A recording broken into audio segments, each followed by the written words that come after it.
Too far. was leading.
A very good afternoon, ladies and gentlemen. Yet another exciting game, cricket, another final here at the Titans Daisy Cup final. It is the final of the day. We've had three really exciting ones already, and this one is set to yet be another exciting one. We've got the under-13s here, the future Klofies, the home side, and the Lynnwood school will be here as well to join us here at the toss. Please, let's start with the toss with future Klofies. Heads. Heads is the call. Tails, what do you want to do? And okay, so it's future Klofies who won the toss and decided to bat first. Please come through. Young man, congratulations on winning the toss. And how do you feel about being here at the stadium today? Yeah, honored to be here, and yeah, I'm just glad we won the toss. Just tell me about your decision on winning the toss today. Yes, it's fine. They told me they won a ball, so it's fine. If we lost, then anyway. Okay, good. Thank you. Well done. Move over to the left. Come across, young man. Obviously, you lost the toss, and what's your thoughts on that? I don't care. It's fine. What a response from the young man. And in terms of just playing at this iconic stadium, you know, it's probably the first time being here today. How special is it being in the special changing rooms and being here at this ground, this iconic ground? Very special. Yeah. Man, a few words, but anyway, ladies and gentlemen, the news from the toss is that the future Klofies has won the toss and decided to bowl first. Congratulations, bat first.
The Future Academy won in the under 9, in the under 11 category.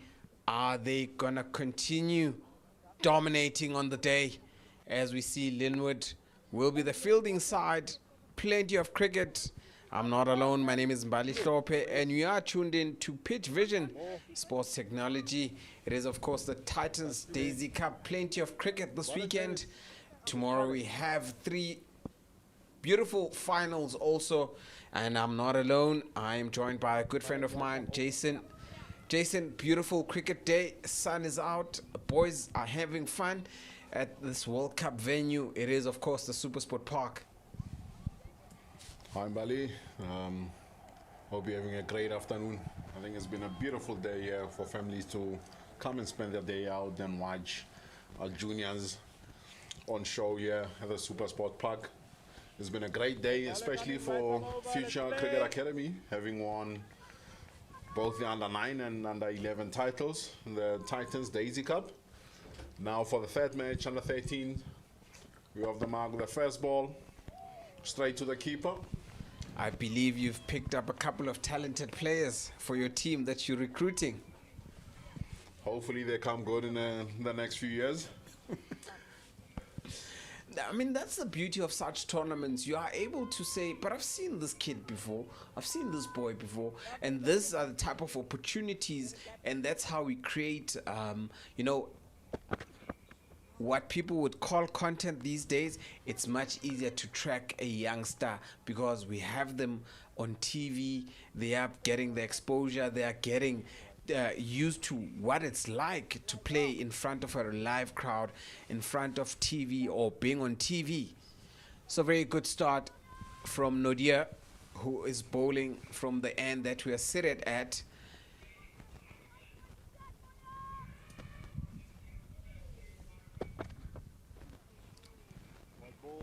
First runs on the board for the afternoon. I think, as you rightly mentioned, it's a great opportunity, I think, for all stakeholders involved, especially for the kids, for them to get such opportunities to be out here with playing games where they're being recorded, and you can track these over time and see whether your kids are improving or not, and can identify what areas to look out for. First runs off the bat. So far, good over from Nodia. Very good start.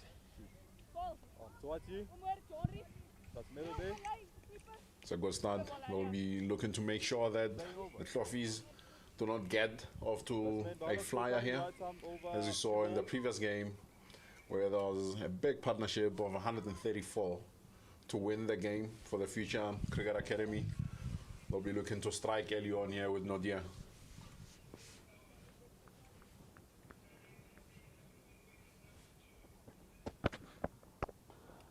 Great cricket shot.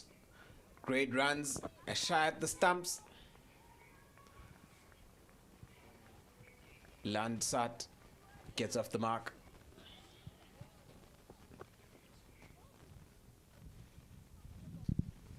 I think more than anything, what I'd love to see in this game are improved disciplines from both sides with the ball. Very true. Has a time and manages to pick the first boundary of this encounter between the Lynnwood White and Future Klofies. It is the end of the over. As the umpire signals, it's 8 without loss. Lansat just opening his bat, opening his blade, and manages to get it past the gully area. It is 4 runs. This is the type of start that each and every team batting side wants to have. It's a great start to the first over. In fact, great end to that first over for the Future Klofies. Ending it off with a boundary. And we'll see spin in operation from the far end. Very interesting ploy, very interesting tactic. Spin, trying to slow things up, not to get the ball to come to the batsman. Zak extra. Zak.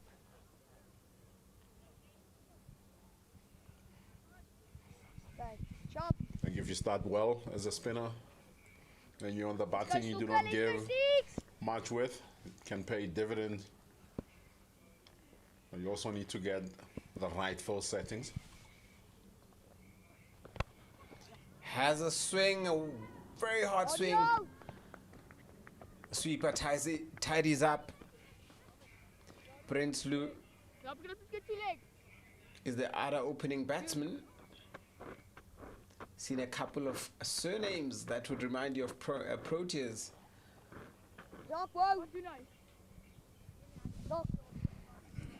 I see a Callis slated in to come in the 3. Yeah, I see a Ferreira. Mooi John Rieg. Mooi John Rieg. Zak. I see a Lawaskachni, Australian. I see a Van Wyk, also very common.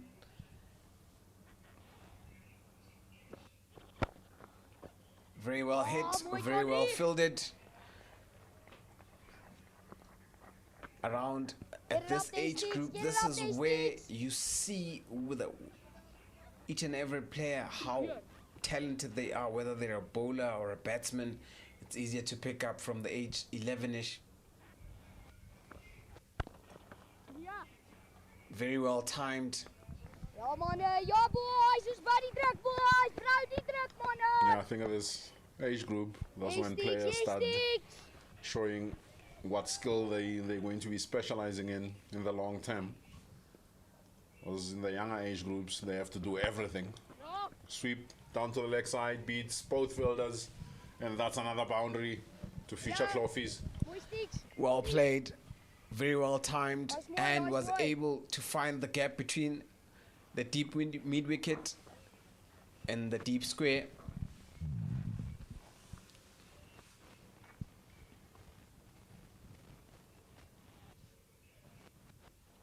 And goes for it again.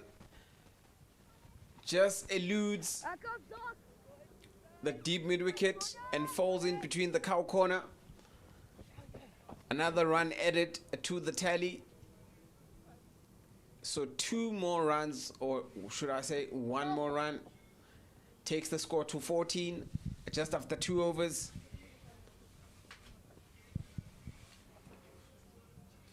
Van Wyk going for the 6 runs. A watchful start from both teams. No risks been taken by the batters thus far. So you need to do that. It's on this beautiful outfield and great wicket. You get value for your shots here. You don't need to take too many risks. Yeah, you just need to time the ball perfectly. Sometimes just a little nudge will definitely get the ball to the boundary.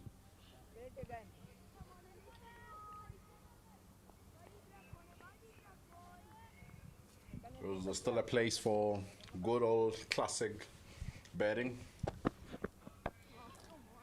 Well timed there, finds the gap, put away. There will be 4 more.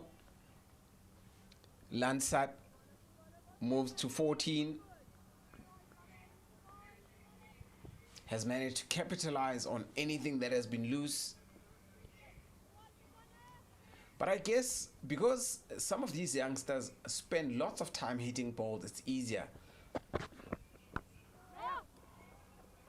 That's good awareness there. Just dropping down on the offside.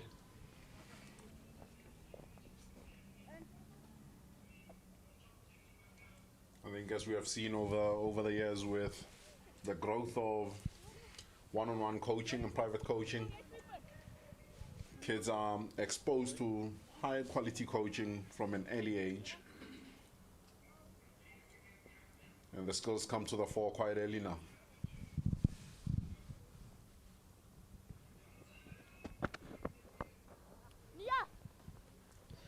A dot ball. So as a person that has coached at the highest level as a junior, how many balls would you recommend a batsman should hit a month? Quite honestly, I've never been one for numbers in terms of how many balls. I think it's it's all down to the individual. It's well Great played. cricket shot. Well played through mid-wicket for Prinsloo's first boundary of the inning. I think for me it's about feel. I encourage it from an early age. When you get yourself into good positions and you understand exactly what it is that you need as a cricketer, then it doesn't really matter how many balls you hit. Some you might hit 10. Good comeback, yeah, by Nodia. End of the third over. It is 23 without loss. Lansart on 15. Prinsloo on 6. Partnership now with 23 runs and 17 overs still left. And their achieved run rate currently is 7.7. Just 2 extras bowled. Very good bowling discipline so far. In the 4 overs that have been bowled, or should I say the 3 overs that have been bowled, we'll see what Van Wyk has in store this over with his right arm spin.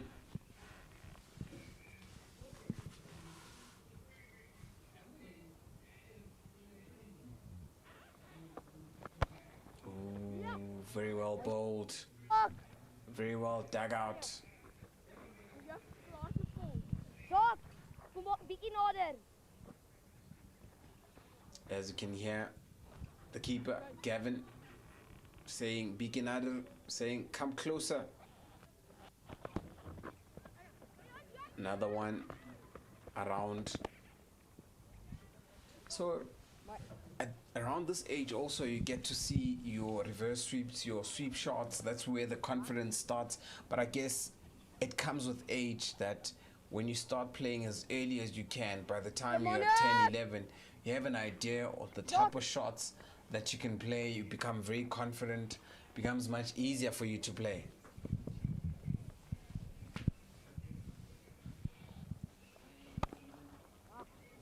Set out straight to mid-off.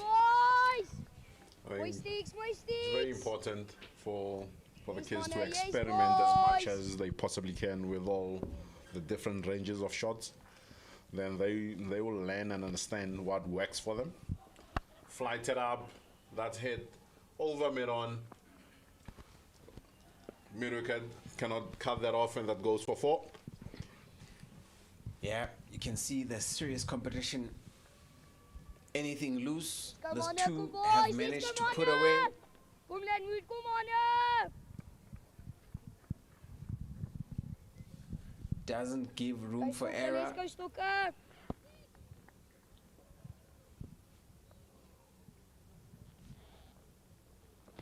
Goes for it again. It's back-to-back boundaries, taking the tally of the future Kloof to 32. Going after Van Wyk as a Prinsloo. Laaste bal. I think these 2 have done very well. They've not taken any risks, and they're still scoring at 8.3 after 3.5 overs. Oh yes, great ball. And dot ball to end the over. Future Klofies are 32 for no loss after 4. Prinsloo has managed to score 470 runs in this tournament, averaging 50, averages 250s and 200s. David Lansard also has managed to score 212 runs with an average of 35, a strike rate of 104, scoring 250s. So this is a very formidable opening pair that have bowled very, very well.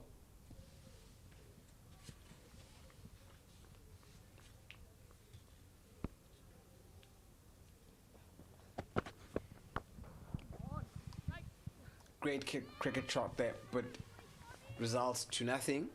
Sometimes it's all about timing. You just need to time the ball.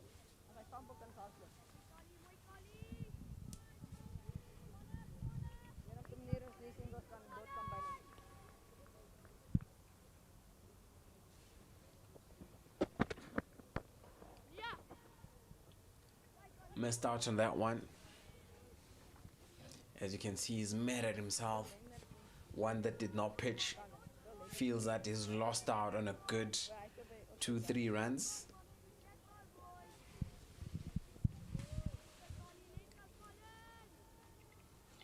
I think these two are good enough in terms of the stats that you just read out for us. We'll be able to put any team under pressure. See one played out to mid-off. So far, we've seen the average scores being scored here, 130. This morning, we saw Future Klofies score 130 and defend it, winning it by just a single run. We saw Future Klofies, to correct that, Future Academy under 11s chasing 134. Great cricket shot. It was written for, immediately it left the bat. It was written for, beautiful cricket shot. Prinsloo capitalizing. He has been the man on form, and you can tell with that type of a stroke, with a proper strike rate of 194, so he's scoring at double the normal rate. Goes for it again. Oh my word. Mistake there. Luckily there's cover in the boundary. A sweeper.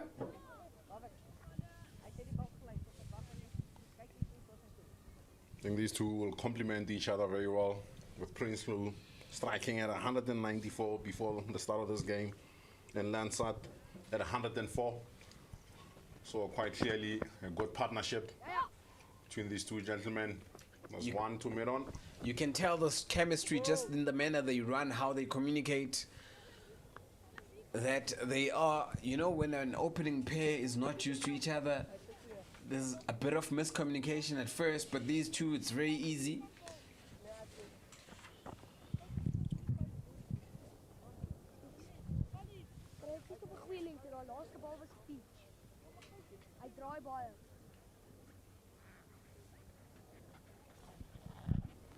As you can hear, the keeper talking.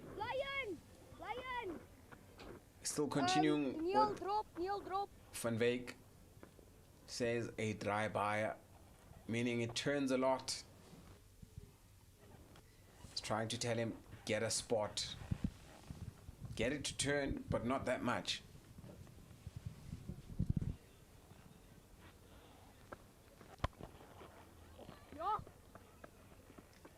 Misfield of his own bowling.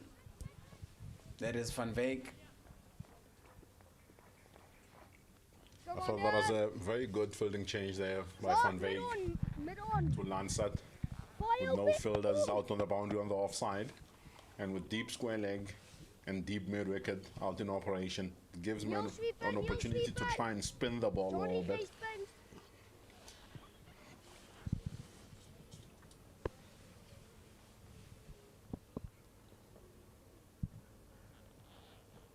Oh, yes, Sticks, love it, Sticks. Yes, Stokker, yes, Stokker. Yes, man, yes, boys, yes, boys. Can hear from the stump mic, keeper talking, going, yes, boys, yes, boys.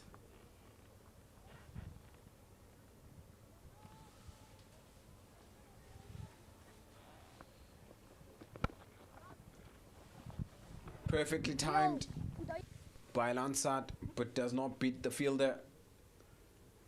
Picked up at deep mid wicket. So you've got a deep cow corner.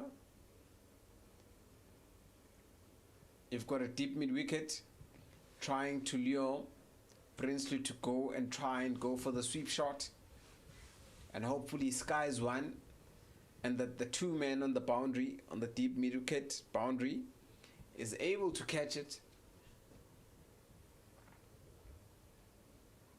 and goes for it. Prinsloo, and a misfield goes for 4. Very difficult as he's facing the sun. As you have a look at that again, just slightly outside of, allows Lansard to play that sweep. That fell down the deep square leg boundary there, was done by the spin. And goes for it again. Just love how these two are timing the ball, constantly hitting the sweet meat of the bat. It is the end of the 6th over. It is 46 without loss. Lansard is on 24 runs. Prinsloo on 20. Just 2 extras bowled at this level. I think it's very good. It's very good disciplines. That's exactly what you want to see here. As we'll see a change in the bowling at the end of the power play.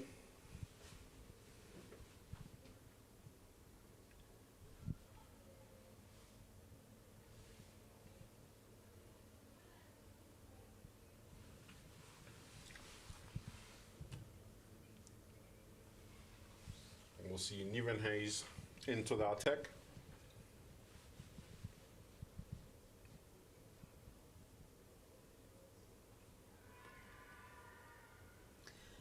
An appeal there. Empire says it's going down. A good start for Niven Hayes.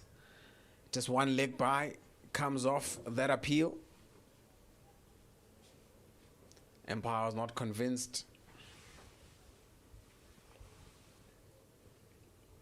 I would have thought he was in with a chance there. First ball into the attack. I'll be looking to break this partnership here before it heads them any further than it already has. 47 for no loss after 6.1.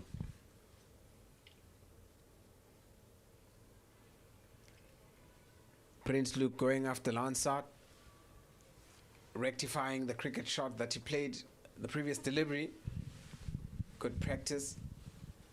Once again, in the 3 matches that we've seen from future Klofies, the opening pairs have been solid. In the first under-9 game, the opening pair produced 100 runs. Good cricket shot, goes for 4, down the ground. Sweet time off the ball, this Prince Lou. It's been a great start here by Prince Lou. Takes the tally to 51 without loss. In the 6th over, a partnership of 50, 24 each. That is their contribution.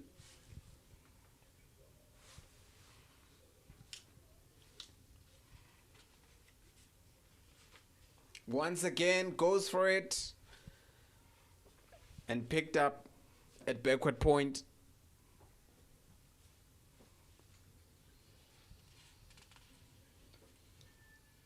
Prince Lou stroking the ball very easily, timing the ball.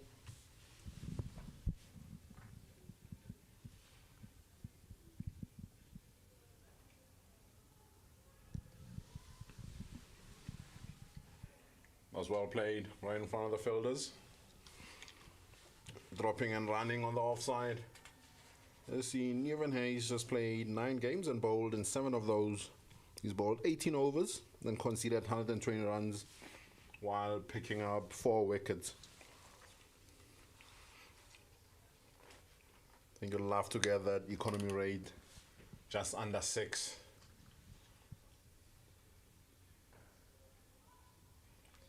Is to just timing the ball very nicely. Lansard just leaning into it and playing on to the onside. It is 53 without loss after 7 overs. Lansard on 25, Prince Lou on 25. Just 3 extras, very disciplined bowling, and they've achieved a run rate of 7.6. It's gone down a bit from the 7.7, but it can still go up provided they keep the wickets intact and just nudge the ball around and try and get as many runs as they can.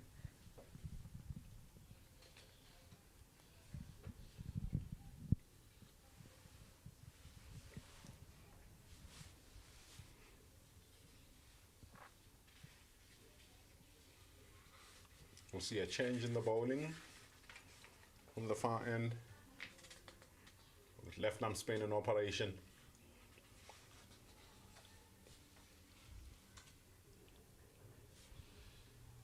Very good start to that. Edged it a bit.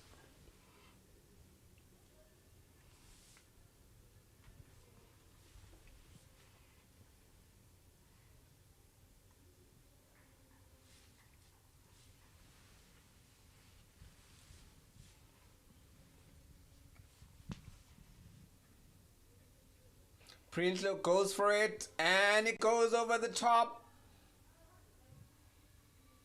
And goes for 6, the first 6 of this match. Prinsloo, what an attacking batsman. Takes on everyone and anyone. I like such confident players. He does not think 2 times about it. If he wants to go for it, believes he can clear the field, definitely go after you. Well played. Very well played there by Prinsloo. I think he's identified that he can play the percentages here with the ball spinning into him. If he's able to identify one that's been flighted up to him, he's able to use his feet. Prinsloo going for it, and it will be 4 more. Finding the gap sweetly. I just love how he's confident, how he leans and gets behind with the body gets behind the ball. Have a look at that. Doesn't try and overhead the ball, gets himself to the pitch of the delivery, and he plays that with such great control. Goes for it, over the top. 4 more. Prinsloo taking on the new bowler. That is Dart. And 5 deliveries, that is bowled. He's gone for 15 runs. Unsettling the bowler, doesn't want him to settle. Takes his score to 39 of 20 balls.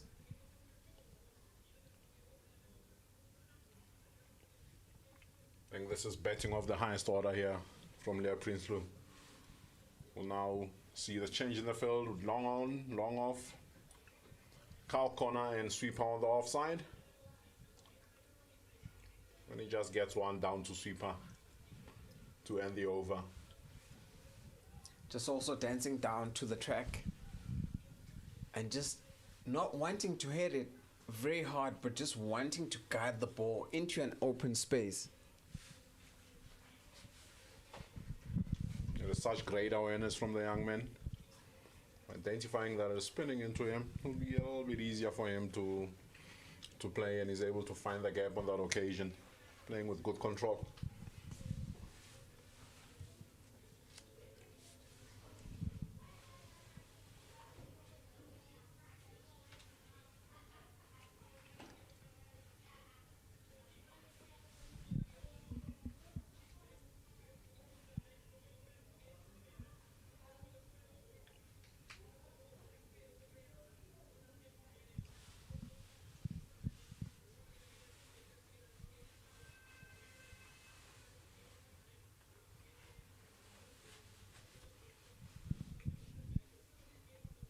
See Niven Hayes to continue with long off, sweeper and third man on the offside boundaries. Fine leg and cow corner on the leg side.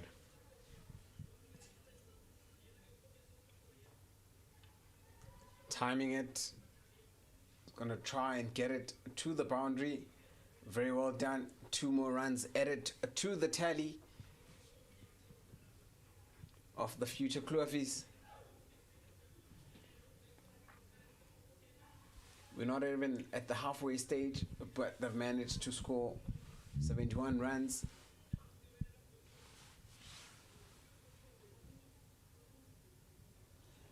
Very well hit. Definitely gonna get to the boundary.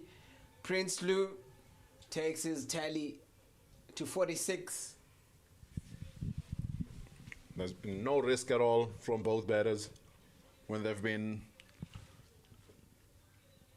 when they've identified the bad balls, they've been able to put those away. And in between, they're able to rotate strike at will. Looks like Lynnwood does not have answers for these two batsmen, as they've been scoring freely. They've been getting the boundaries. They've been getting the singles, rotating strike. Tried to go for that one. Was bowled shot. Manages to run back for two.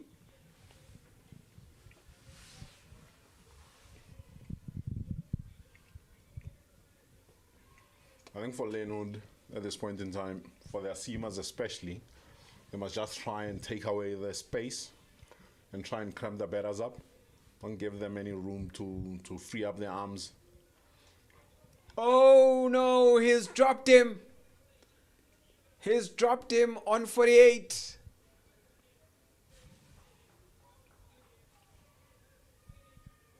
Unfortunately, Dart has put him down. Unfortunately for Prinsloo, who lives to have another try at getting to 50. Second wide for the day. As you can hear, looks like it's going to be a very long afternoon. Should have taken that one. Great cricket shot there. And when two batters are going this well, whatever opportunities get presented your way, you have to hold on to them. Definitely have to hold on to them. Should have held on to that one. Should have clung on to that one. As you can see, Niven Hose not happy, or even you not happy with what happened, as he walks back to his mark to think about the opportunity that has gone a begging. These things do happen. It's part of the game. It's all part of the game. We have to move on from it. Unfortunately. Dart into continue.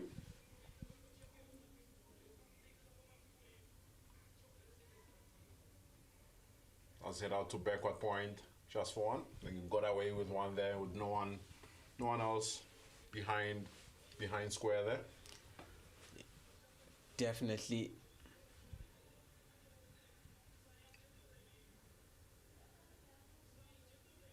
Very good cricket there. So an opportunity. Don't always have to hit. And that is 50 for Prinsloo. Well played, young man. Getting 50 to 50 off just 29 deliveries. Played beautifully. Has all the shots in the book. Great time of the cricket ball.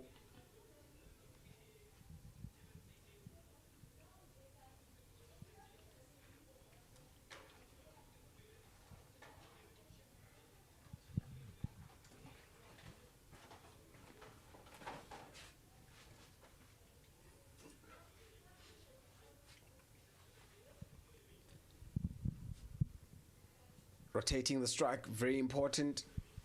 As two currently on 81 without loss. That is the future Klofies. Lansard is playing a great hand here. Great at support role here. 27 of 28. Oh, look at that. Beautiful cricket shot.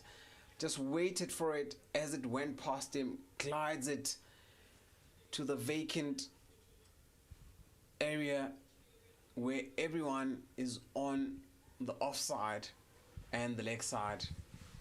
Just one fielder behind the keeper.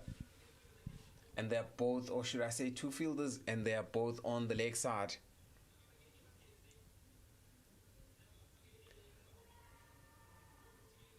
Good work by the keeper. Very well done. think that's much better ball there by Tart.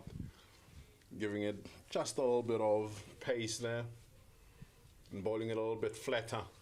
When he's given it there, Prinsloo has been able to attack him and take him down.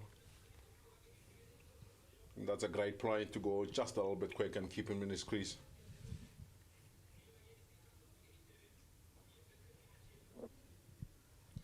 Just able to manipulate the ball.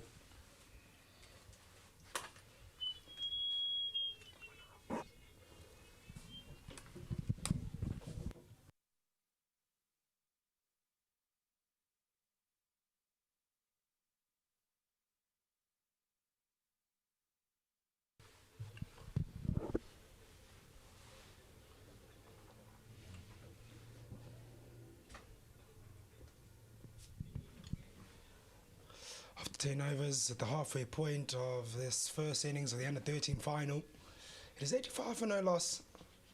Good start with bat in hand by future Klofies. Yeah, Klofies have been going at it very easily, very beautifully. Similarities in the last two games that we saw before this one. Klofies or Future Academy have always had the upper hand.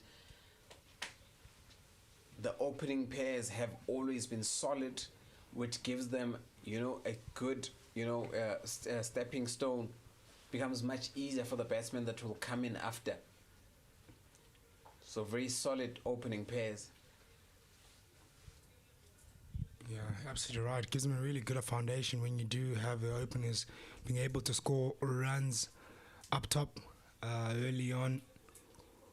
And this partnership has really been good. 85 runs worth it. And you think about, look at the extras, only 5. So just a lot of runs. I've actually been scored off the bat more than extras. In the previous last two games on the under 11s and under 9s, you saw a lot of extras being given away to the batting side. Here, only 5 being given away. Just shows the magnitude of this partnership. They've worked for their runs. You see Prinsloo on 53 and Lancet on 27.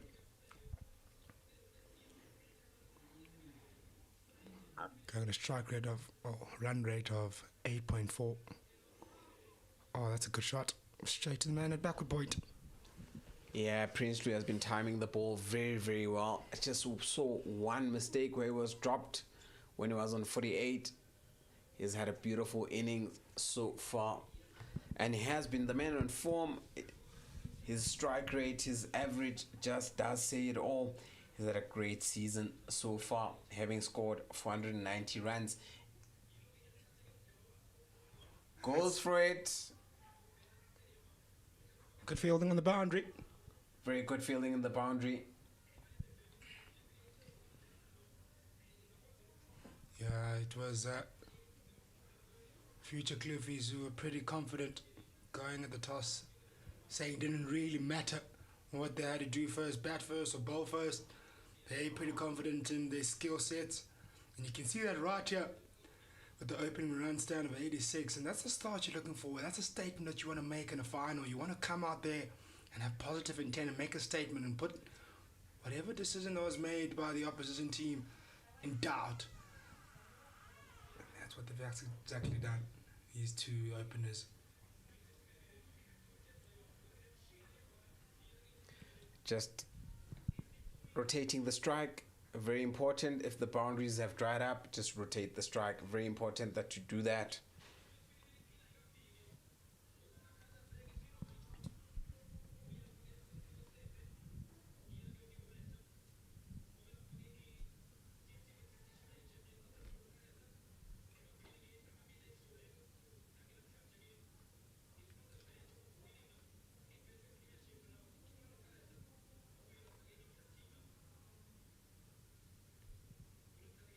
Goes for it. Tied it up. Near sweeper. Tied it up by the sweeper. Yeah, there's a deep cover there. Sweeper, as we call it, and covered it pretty swiftly towards the bigger boundary. It was timed really well.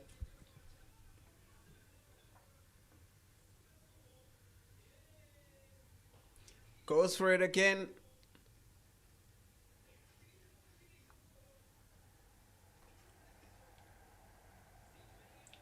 Yeah, this is a iconic ground. You always, every other minute, you'll see the Gautrain go past. Beautiful scenes out here. It's really nice to see when you're actually at the ground or at the ground level or commentary booth where you see the Gautrain go past, and sure all those around the world who come to visit this iconic stadium or even around the country, when you're here for the first time, it's always nice scenes to see here in Centurion. This iconic ground, you've seen so many exciting fixtures here, T20 test games, always produces something special. Yeah. There's so much to do here. Also, when you give it an opportunity, just come through and just see what an iconic ground it is. If you want to have fun on a cricket day, bring the entire family, put your picnic blanket and have a picnic and watch cricket. There's also a summer of cricket coming up. Big summer for South African cricket. We'll see a few games here. Change of bowler. Abaskachni coming in. Is he the man to change the fortunes for Lynnwood?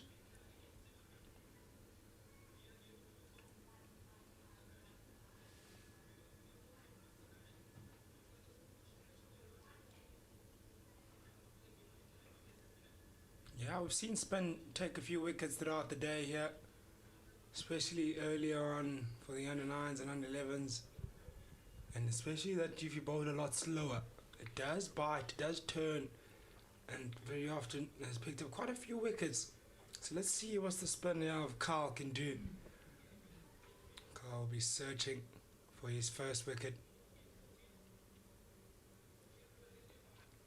and for his team's first wicket as well, who are desperate for a breakthrough. This partnership itching closer and closer to that 100 stand.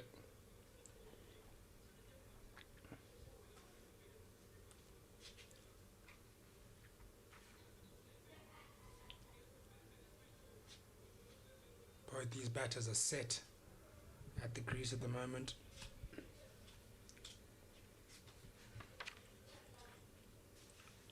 Just love how Prinsloo plays the ball on merit, doesn't want to hit each and everything that he sees, or doesn't want to just go across.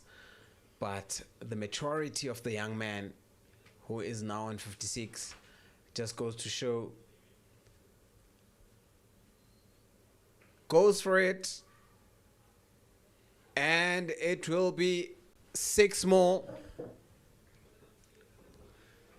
Yeah, Prinsloo showing why he's such a gun batter. That's left-handed, averaging over 100 already now. Already scored over 500 runs. And this tournament, he's got 350s and 200s just now, and he's striking over 200 as well. Really top batter. Here's Prinsloo. Cuts that one away. And we're going to go straight to the fielder in deep cover.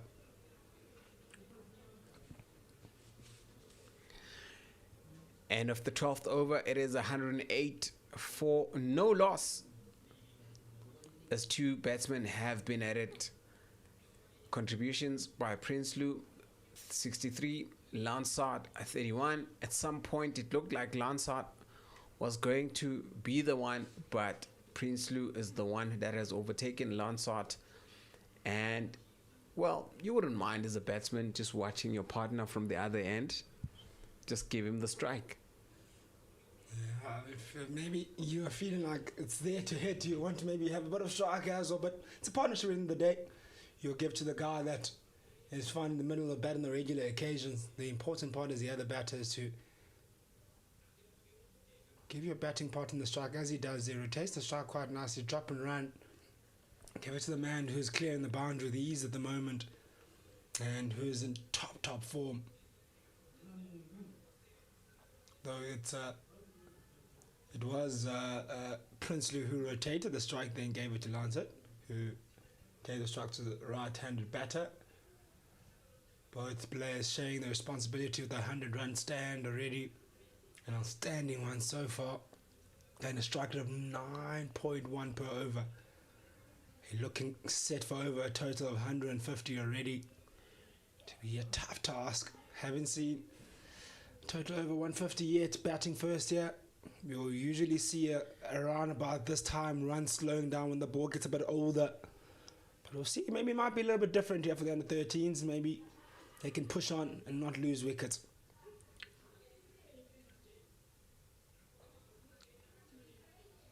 Well, head down.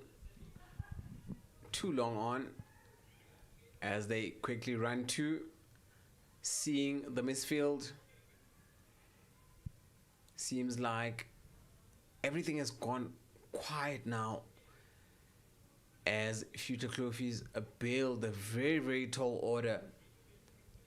Very, very big runs from the opening pair.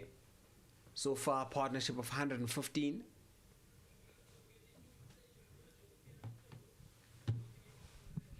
Goes for it, manages to find the gap, and it will be another boundary from Lansard. Yeah, that's a really good stroke. You saw the length there was short and you dragged it right across him. And also, just to highlight that it is the power over. So anything that is scored off the bat counts as double.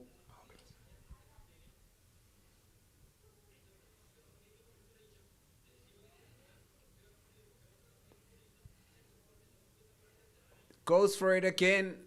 Will it get to the boundary?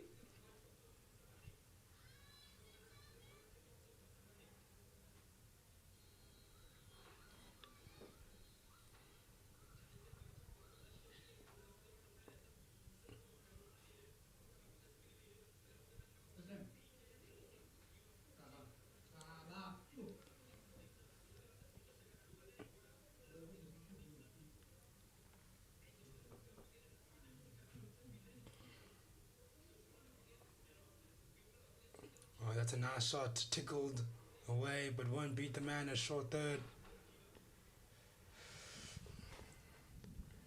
Yeah, so far played very well. Sprinslu. Very important for these guys.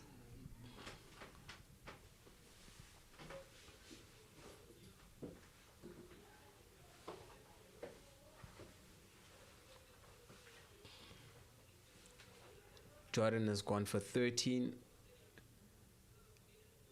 so far. Hasn't bowled really badly. Ooh, very well timed. It will be one more to the tally of Future Klofies.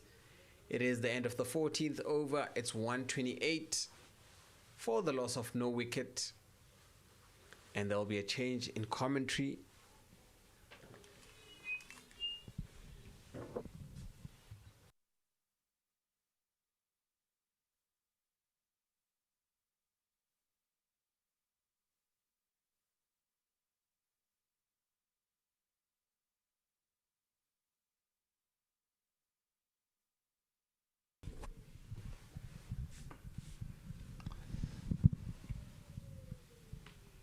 $129 for no loss after 13 overs. A strong start it's been by these under-13s of Future Klofies. You almost made a statement here. Up in the air, he has a chance for a wicket. It could be the first. Oh, drops right in between the two fielders. Neither of the fielders called it. And ends up dropping right in between. And maybe the fielder running towards it had a better chance of catching it. But the communication wasn't there. And opportunity goes a begging. Could have been another opportunity for take a big wicket for a big breakthrough. They certainly needed that wicket. This partnership is worth 131 runs after 13.2 overs. There hasn't been many opportunities here. A big sweep here from Lansard, and he beats the deep mid-wicket fielder to get 4 runs, and he moves to 45. Yeah, this has been clinical. Absolutely clinical. Goes down on one knee, slaps it across in front of mid-wicket and gets a well-deserved boundary. Takes him up to 45. He's 5 runs away from the half century.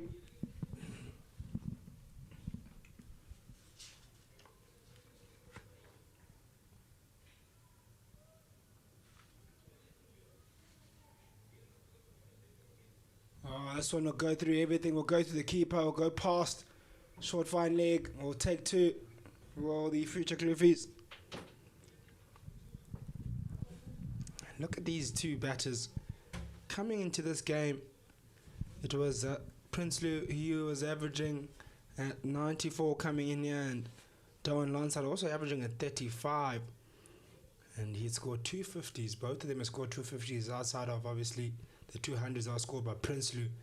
Regardless, these 2 batters just know how to find the middle of the bat and score big. 250 is not an easy feat. And Prinsloo having his best of 134 in this tournament so far. Daisy Cup. And Darwin Lansard, his best of 78. And they'll be looking. It will be Lansard will be looking for his 50, and Prince will think of yet another 100. That will be a real amazing feat. If he can get to that, he will be a 3rd. That will make it an outstanding tournament. 250s, 300s at an average over 100. For under 13, that is absolutely amazing. What numbers? He's already scored over 500 runs, striking over 200. My word, that is absolutely destructive.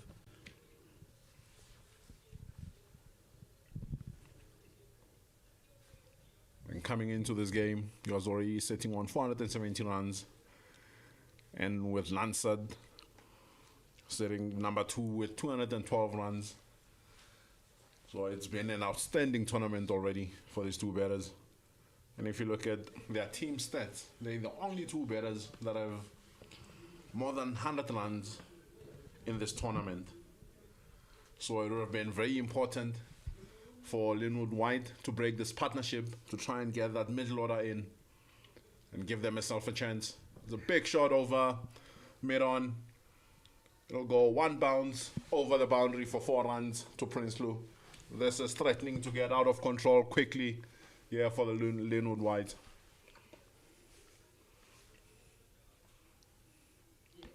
Just got interesting stats to bring up for you here, ladies and gentlemen, between these 2 batters exactly. I'll give you them after each ball. Let's wait for this one to finish, but these are outstanding figures.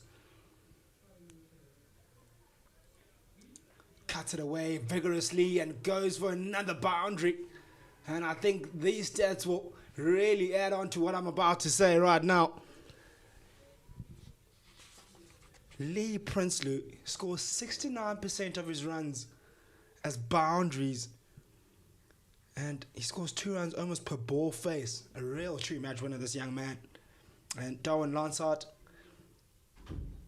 he forms devastating partnerships with Prinsloo together. They've scored already over 700 runs together. More than the entire team.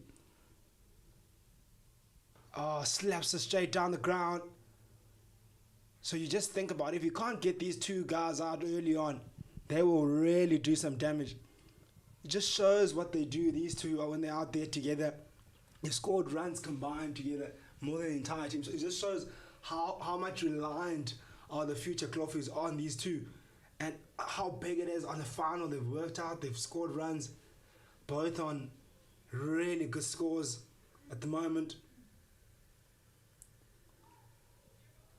Lansard on 45. Prinsloo on 74, both hunting down milestones. Already, Prinsloo's already picked up 50. Those are some very scary stats for the opposition there. Yeah, when you come into a final and you get these stats on these 2 players, your whole planning's around how to pick up the 2 wickets. Because you know if you don't pick them up, you'll be finding the score 148 for no loss. Short and pulled away down to cow corner. And will trot away for a single. I'm sure you'll welcome that single just to kind of breathe a few deep ones. He caught a nasty one on the inner thigh a few balls ago.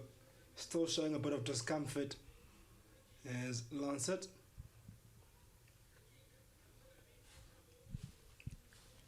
Yeah, you can certainly take a few seconds out at the non-striker's end and watch his partner in crime here do some damage.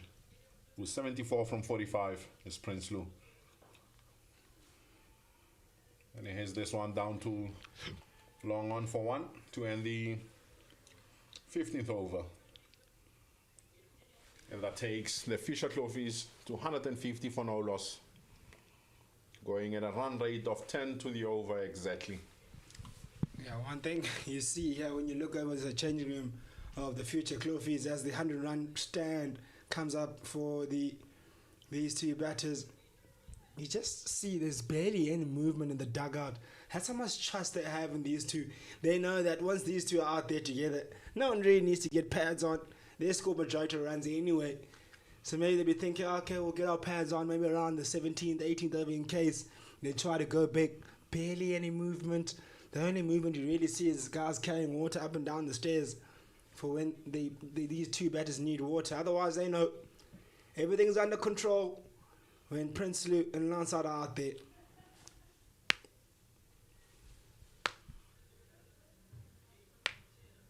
It'll be a great change room to be a part of at this point in time. You know, you boss in the game.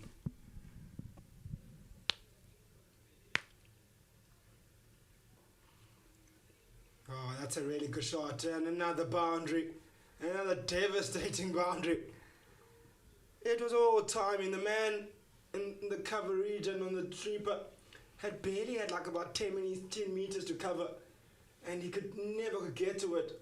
Credit to the outfield here, though, of the SuperSport Park. It's lightning quick. How hard does he hit the ball, Prince Lou?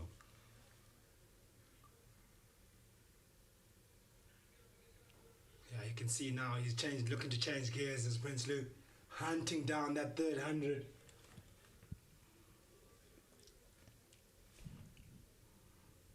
Man that deals in boundaries.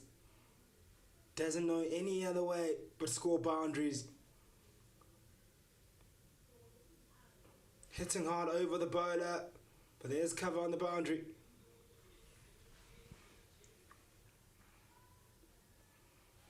I think for Lynnwood, at this stage, it's about minimizing the damage here.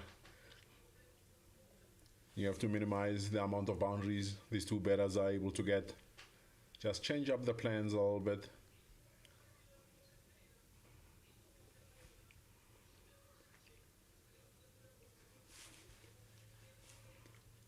Good batting there from Lansard. Just making sure he keeps the scoreboard ticking.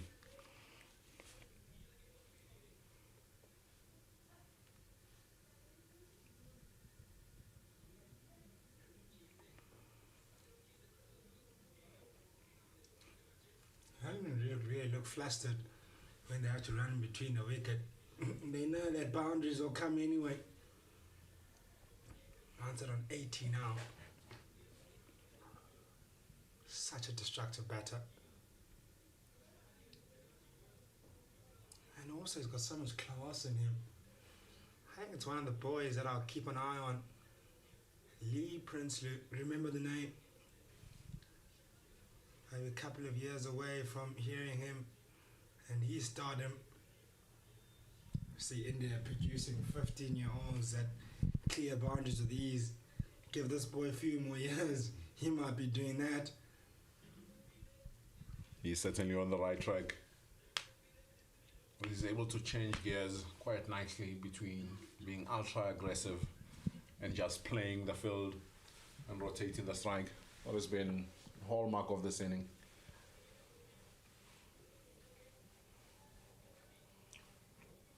He's some families out on the embankments enjoying the cricket.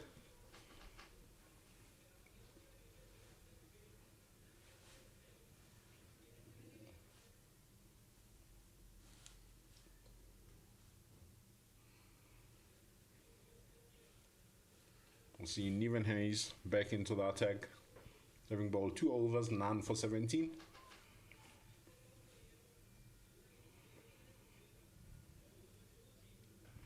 Oh my word! What a hit!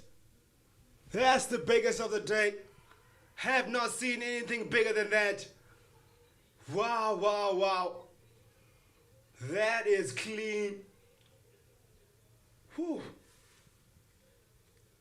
Lee Princely, you beauty. Have a look at that. Bang! If there was any spectators out there in that region, it would have gone straight into their hands. He's hit that all the way up the embankment next to the castle corner. That is a major hit. Wow. This young man has got everything in his armor. He's got the big ones, the classy strokes, and the mindfulness of the game. And he's just such a smart cricketer. He knows how to build an innings at such a tender age of 13. Lee Princely goes for another one. This time around doesn't get the timing, but Madlad lands safely. That's an opportunity missed. Head was in the air for a long period of time. I think the man in the covers might not have much interest in trying to catch that. They've had a long day out on the field. Bowlers are hoping just one goes to hand and it sticks. Lots of tired bodies there. You can see they're a little bit dejected. At 164 for no loss after 16.3. They need something special to break this partnership. It's a good ball.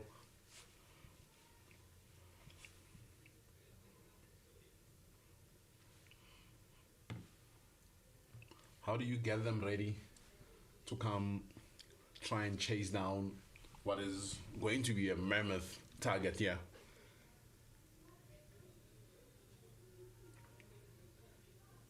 Wide ball down the leg side. But as we'll get across for one.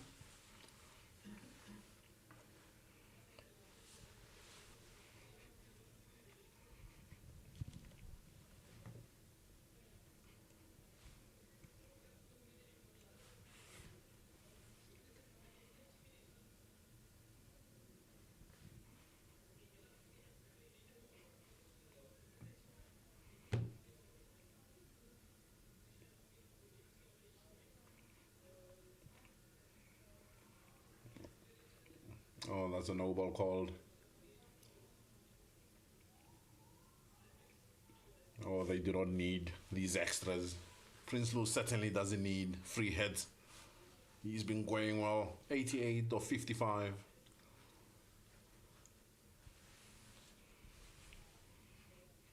Fielding side can't catch a break here.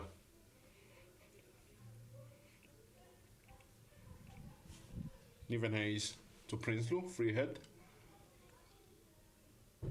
That's head into the embankment on the leg side. That's 6 more runs to Prinsloo. It has certainly gotten out of control here for Lynnwood.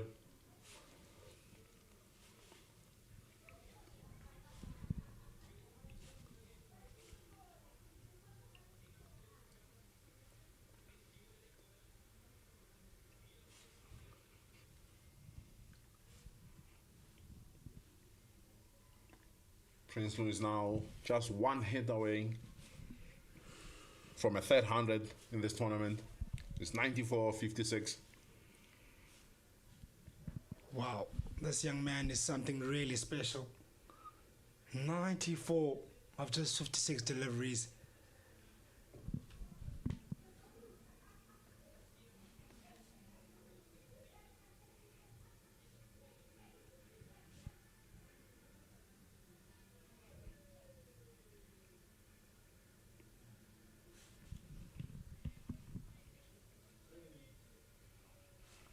Nice sweep away, takes him up to 48. He's just quietly gone about his innings as Lancet, who's also had an outstanding hand to this total. He's just been there, just rotating the strike, giving the strike to the man that is just destructive. They're pushing fielders down to that boundary line, that bigger boundary, because the bigger boundary is towards his leg side now where he's been hitting all these destructive sixes. I'll tell you what, I think he'll clear those with ease, the way he goes about his business. And I'd love for him to attempt to hit one day. Really got nothing. Well, if he does go out, he misses out on 100. But man, how can I back him to get to his milestone via 6? How special would that be in such a big stage? The Daisy Cup final. Oh, he was given a juicy half volley to think about. And he left it rightfully so. No ball signal by the umpire. Lee Prinsloo, special young man. Scoring over 500 runs already. Sitting on 564 runs at the moment. Hits long. Will it be taken? Yes, it's taken. But it's a free hit.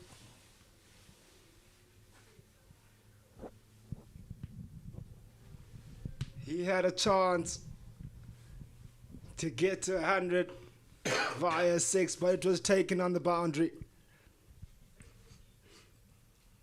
Got excited for a moment.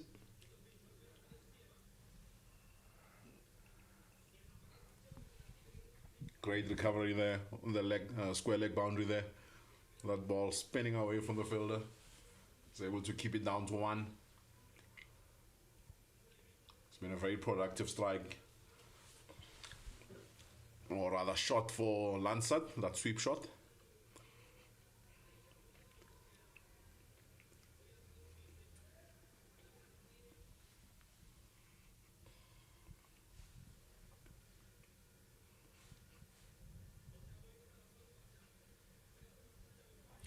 Nice hit and hit up and over. Will be 1 bounce. And we'll take a single, which will take him up to 96 and 4 runs away.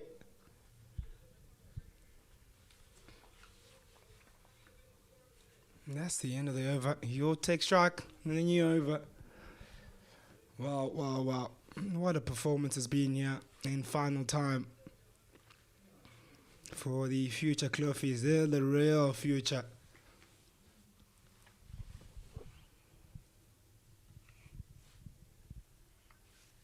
I think one of the great things to see about Prinsloo here is that he doesn't play for milestones. He keeps playing for the team. One would hope that he just keeps doing that. Never ever gets caught up in trying to get to hundreds and that, and you forget about where the team is and what the team needs. Yeah, and I think he's got the right to put that aside right now. Not his team, but I think be able to put his milestone in ahead now. He's really got his team into a really good position already in such a big occasion in the Titans Daisy Cup final. He has an opportunity for him now. He's on 96. He's got an opportunity to get a boundary, and I'll tell you what, one man I can believe can get in boundaries. He's been dealing in boundaries. Over 80% of his runs have been scored via boundaries, and he can do it to get to there. Short, and he'll tickle it down for a single. An overthrow. Won't take the extra one, but he'll get his batting partner on strike. And Darby Lancet, who's on 49. And has probably been quietly just going about his business, being there and thereabout, averaging over 40 as well. As Lancet at the moment, and he scored over 250 runs at an average of 40, as I mentioned already. He's got a chance now to get a single and get to a well-crafted 50. And he just drops and runs and just really epitomizes his performance. An outstanding well-crafted 50 by this young man. Darby Lancet raises his bat and rightfully so. What a performance, young man. You've really been special as well. And he scores majority of runs when he's batting with his batting partner, Lee Prinsloo. They put together over 608 runs before this game together. Add the 186 now.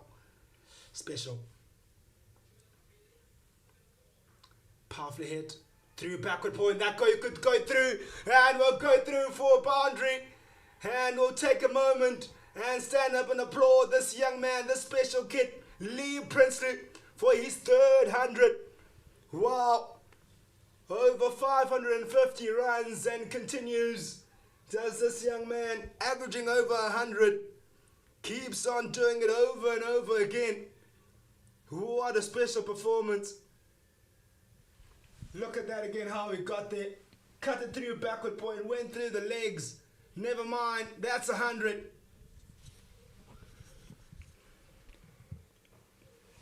Special performance here from Lee Princely. He's played a great inning here. He's been able to be ultra aggressive and also change up gears and rotate strike when the boundary option has not been there. It's been a pleasure to watch these two youngsters bat.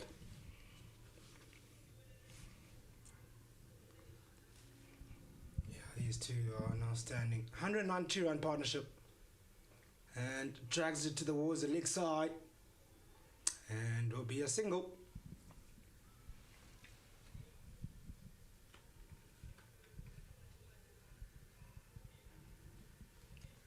I can't help but feel bad for the Lynnwood white fielders. It's been a proper toil out there trying to break this partnership. Now the coaches will have their work cut out for them. Big shot over the bowler's head.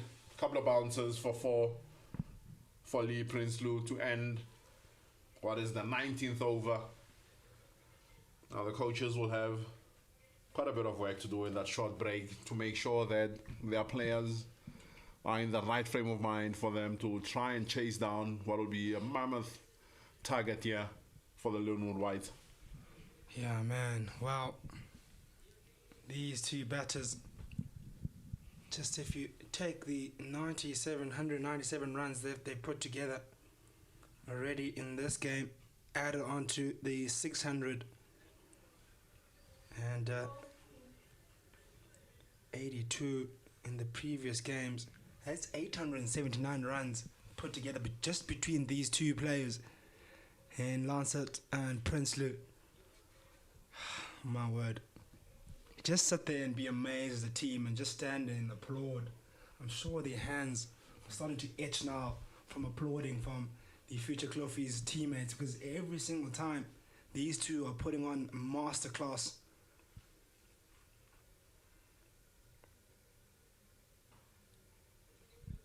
Opportunity. Oh, that could have been a chance. There was an opportunity there to break that partnership. A chance of a run out of the bowler's end, not taken. And they're able to get through for a single. These batters, these two are just elite the way they go about their game. Serious talents. Dominant force as Lee Princely hits it up and over. Backward point. He'll be covered with the sweeper. Takes the score up to 199. 1 run short from a 200 run stand. Just, we can sit there and marvel. That's all I could really do. And you just really feel really sad sometimes in these situations for the bowling unit. And cut away, up and over again. That will be a single. That will take them up to the team total to 200, and also the partnership to 201. What a partnership this is. These two continue to do what they do best. Score runs and put runs on board. Wow. 884 runs put together between these two.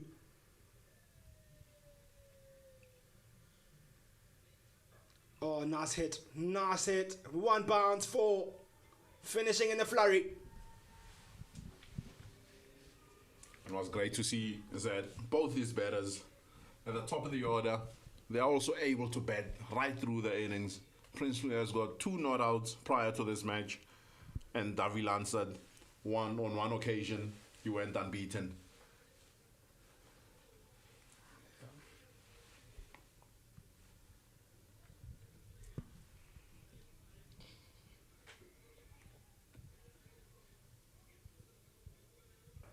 Hit again towards the same direction and same result. Boundary once again. What a destructive partnership this has been. From ball number 1, they've just been going on and on and on. And they keep on doing it again and again and again for their side.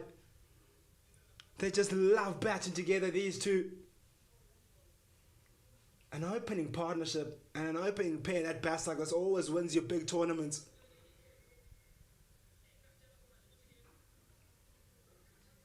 Top ball, boy, that's a golden one. And that's the end of the innings. The end of a batting clinic between these two. And Darwin Lansard and Lee Prinsloo both have been amazing throughout this tournament, scoring over 880 runs together throughout the tournament, and they continue to do exactly that in this final, the Titans Daisy Cup final. They just know how to score runs. Lee Prinsloo scores the majority of his runs, or 80% of his runs, via boundaries, and the man that bats alongside him, in Darwin Lansard, only knows how to bat when he bats with his batting partner. Both averaging very healthy averages, over 40, and Lansard and over 100 is Lee Prinsloo. But as of now, that's the end. The first innings ends at a 209 not out. And we look at the match figures. Well, the first innings figures rather, with Prinsloo scores 106 of 64 balls, absolutely destructive, striking over the 200 mark once again. And Lansard 65 for 57. My word, it will be an uphill task for the Lynnwood White under 13s to be able to get their hands on silverware. But believe me, this is a game of cricket. Anything is possible. If Lynnwood White can believe they can come in and do the same here, it's absolutely possible. Well, ladies and gentlemen, we'll give you a few minutes to catch a breather, and we'll join you in the second innings where Lynnwood White will be chasing on 210 to win.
So welcome back to SuperSport Park, where Lynnwood are taking on future Klofies in the Titans Daisy Cup final under 13. And Lynnwood will look to get their chase underway, chasing 210 runs to win. After future Klofies got 209 for no loss in their allotted 20 overs. It will be a mammoth task here for Lynnwood White if they are to get over the line or anywhere close to this big target.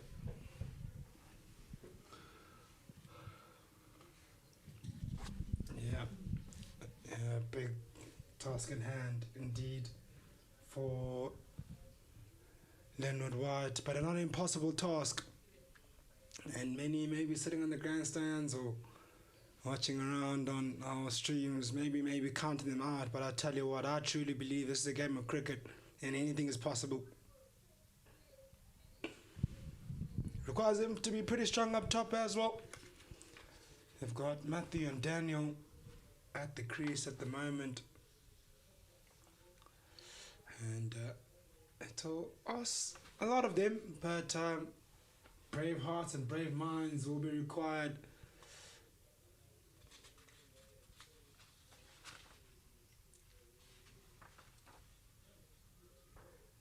Quick single taken,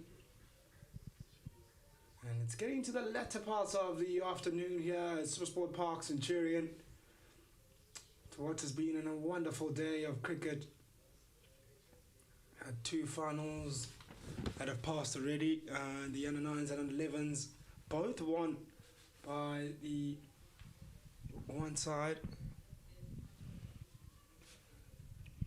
I think this opening pair will be so big for Lynnwood White. Matthew Gavin and Cullen Nodier. Oh, pardon me, that's Daniel Lowe on strike. He gets off the mark with a single to the leg side. I say one side, Future Cricket Academy, and they're looking well on their way of maybe taking their third of the day. Future Cricket Academy, who've had an absolutely dominant day from under 9s. The first one is pretty tight, went down to the wire. Then the second one was also a dominant one. And they will be on the quest of searching for yet another one. And you look at already, they haven't really even got started yet, and the required run rate at 10.6 per over for the Lynnwood White. And a lot of pressure will be on these young men's shoulders, but they need to have a bit of belief in them, believe they can do it.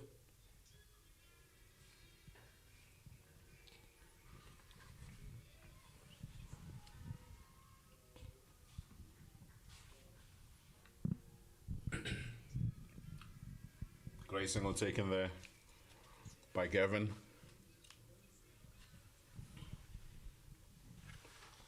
And you're quite right. The team has to believe that they can still win the game. Well, they must approach it positively. Just make sure that you're taking advantage of any bad balls that get delivered your way. As we saw earlier in the future Klofies batting inning, the batters didn't take too many risks. By the way, still able to get 209 runs on the board.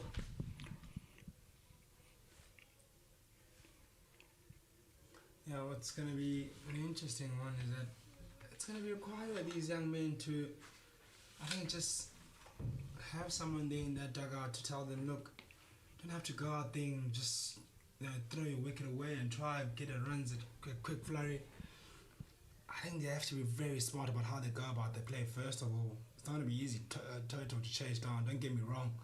But what they can do is, these two batters at the crease at the moment, both of them need to get themselves in and give themselves about 12 deliveries each to really get themselves in, bide their time initially. Even if you got to run the ball initially, and then once you're seeing it a bit more clearly or clearer, and then start going for it. Even if it takes you 6 balls, then you can start going for it. And then onwards, look at that those 2 power plus overs, they have to capitalize on those to get it right. And the reason I say that, I'm not too sure if they have the power that the future Klofies possessed. So what they need to do, they need to do a little bit different to how they went about their business.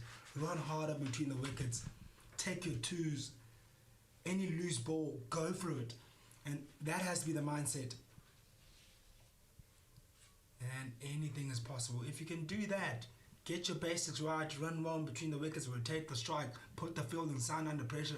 Start to make them believe that actually you guys are doing something now. And that can change the trajectory pretty quickly. As of now, things are balanced. Don't have to really worry too much. Yes, the momentum's away from you, but you can quickly change things. This is a game of cricket, I truly believe. Sweeps it past square leg, and we'll go for a boundary. That's the start you're looking for. Oh, that's all you need to do. 1 or 2 boundaries per over. Put the bowler under pressure. Make him bowl extras. Earn your 2 runs. Make him bowl maybe no balls. Make him feel the pressure of the occasion. And then things can happen for you. It's a great shot there by Matthew Gavin. Just hitting it past square leg to get 4. You see a big shot out onto the offside. It'll be kept down to 1. I think I tend to agree with how you see it. They will have to go different to how the future Klofies went. As we look at the strike rate of the 2 batters at the crease, Matthew Gavin has been striking at 85 from the 8 innings that he's played, and Daniel Lowe striking at just over 100 at 109. So it'll be important that they go about it their way and they do not try and mimic what the future Klofies did, as they are totally different players. Then they must just play to their strength.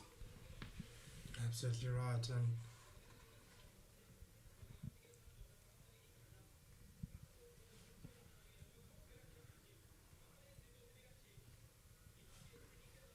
As you see a slip in place, they can afford to be attacking.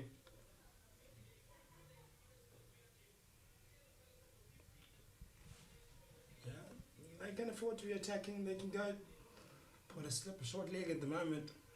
The world is at their feet. The future Klofies.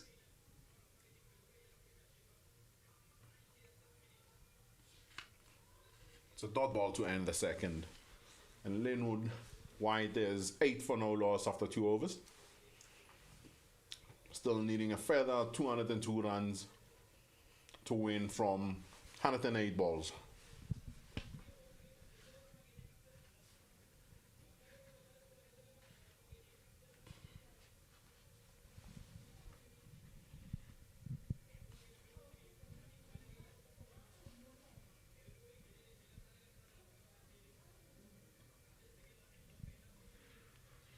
And you can already tell the difference in terms of the field settings and the distances between the fielders and the batters. That the future Klofies tend to be a little bit more tighter than what Lynnwood White's fielders were when they were bowling.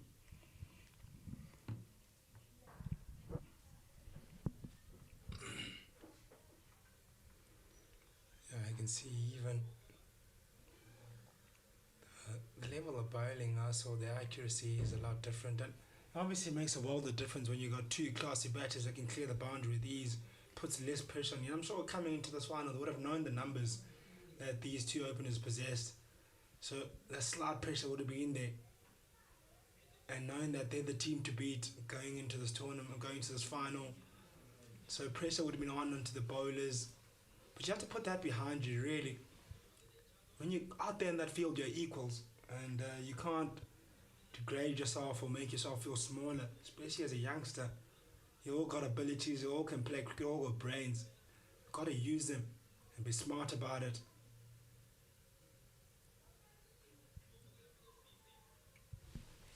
And unfortunately, pressure will be on. They'll be seeing the scoreboard, they'll be looking there to be a big occasion. They would have been thinking last night, oh, how lovely to be able to win a trophy in front of our parents and raise our hands. They'll be would have been thinking about those things overnight, so that pressure will be there. But just have to put that behind you, be in the moment. I know they're very young players, at 13-year-olds, but you have to learn it now. Especially being able to be exposed to such a level, such an opportunity to play such an iconic ground. Does not get bigger than this in terms of situational experience, pressure situation. These are the learnings you take as a youngster and you go forward with them as you grow older. These are the memories, being able to be in these changing rooms and walking out there, and you want to savor these moments and make them count as best as you can. And make the mistakes now more than anything else. See, one down to mid on. I think you're 100% right. I agree with that. I think yes, ultimately we all want to win. Everyone wants to win. But there can only be one winner out there on the park. I think the most important thing, especially for youngsters, is to learn as much as they possibly can, especially at this age group. Take the lessons out of winning and losing, and identify where you can get better as an individual and as part of a team.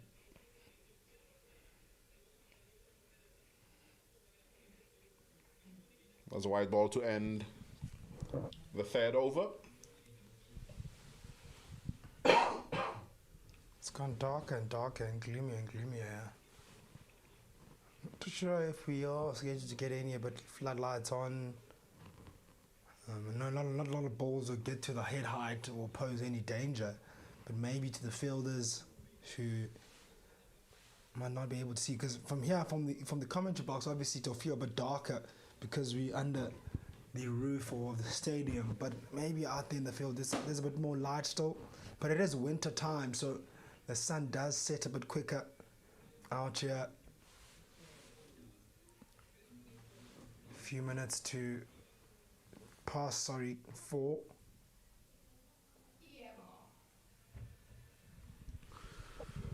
I think the light should hold up for a little bit. I think we should get still another good 45 minutes of cricket here before we can really worry about the light. But great thing is that we are at a world-class facility. If there is a need for floodlights, I'm sure they'll make good use of that.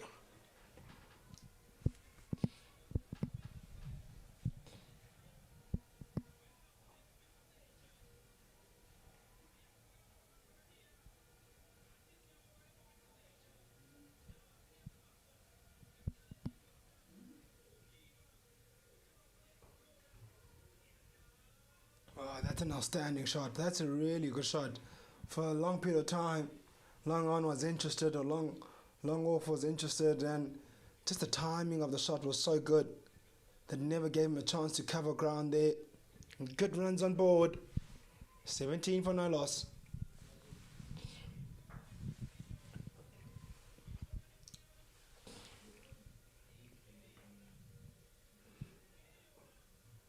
It's towards the same direction, but may not get the same result. Oh, yes, it will be the same result. Unfortunately, a valiant effort on the boundary. Gets through his legs or bit of a misfield. And that's the runs I want to take. You've done all the hard work there on that mid-wicket boundary. Unfortunately, just lets that slip through for a boundary. I think that mid-on is possibly just a touch too straight.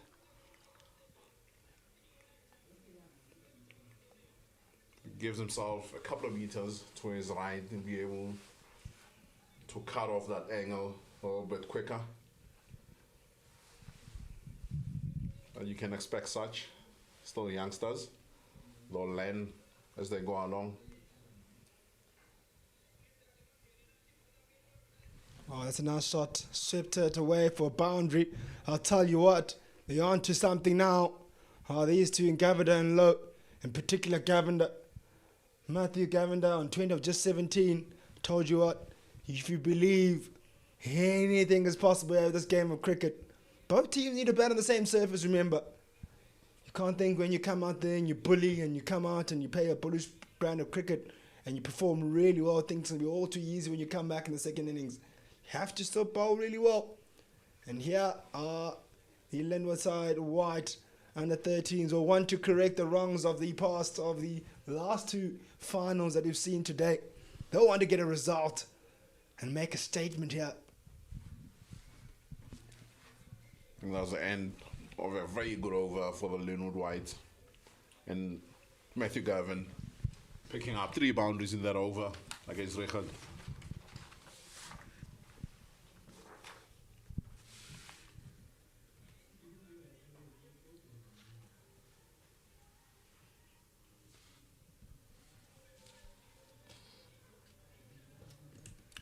One interesting stat is that Matthew Gavin, he's up there right behind these two batters that were absolutely destructive in Lee Prinsloo and Darwin Lansard in terms of numbers.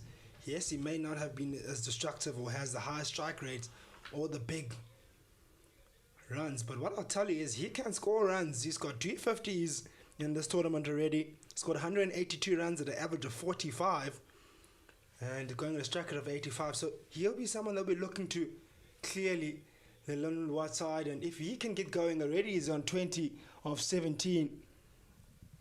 Just needs a batting partner that can do similar fashion.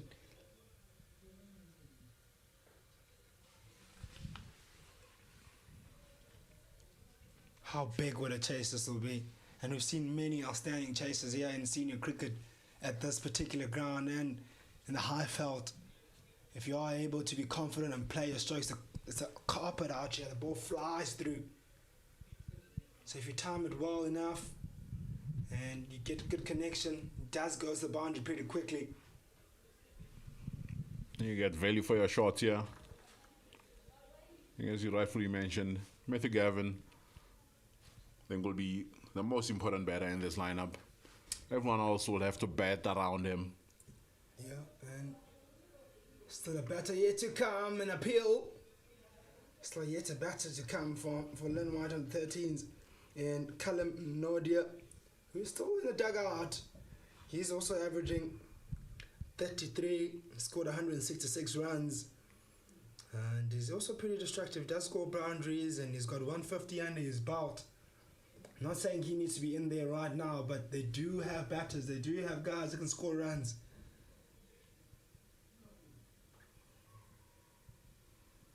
Hit up and over towards the boundary. Yes, it is. Another boundary. Low in the action now.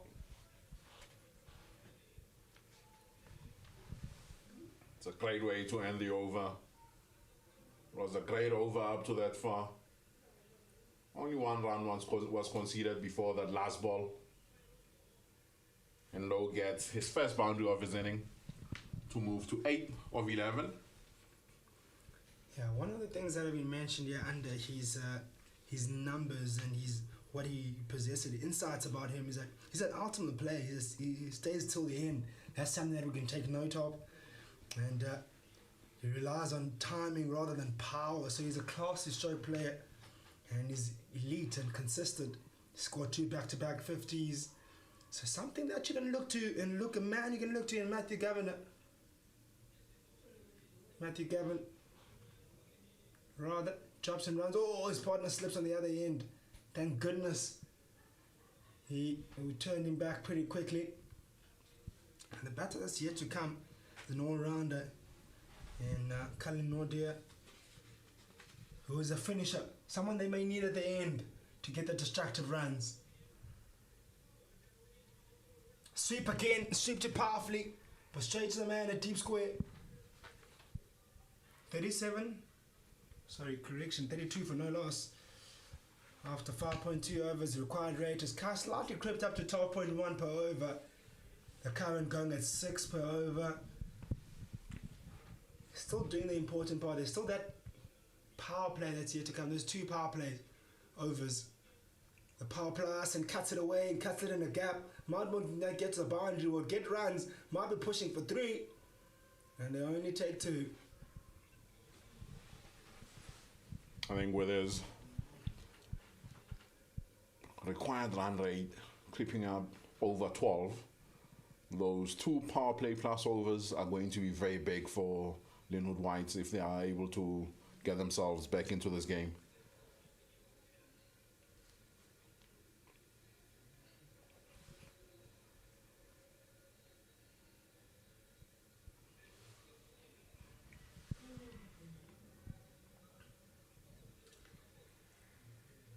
fun coming out once again.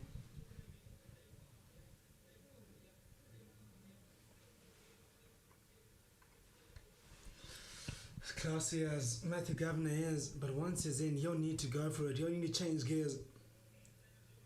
Sweeping it again, but he'll go straight to the deep square. These are good for your placings. Having a deep square and a cow corner, deep cow in place where he's very strong as Matthew Governor, and both these batters, in fact, who are very strong leg side.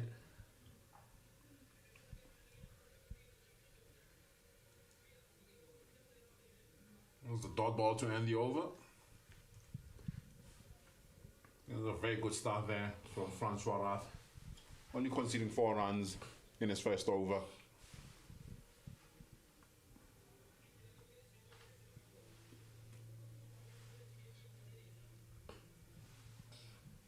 And there's something that's also interesting about Matthew Gavin is that once he gets to 50, he doesn't get dismissed. So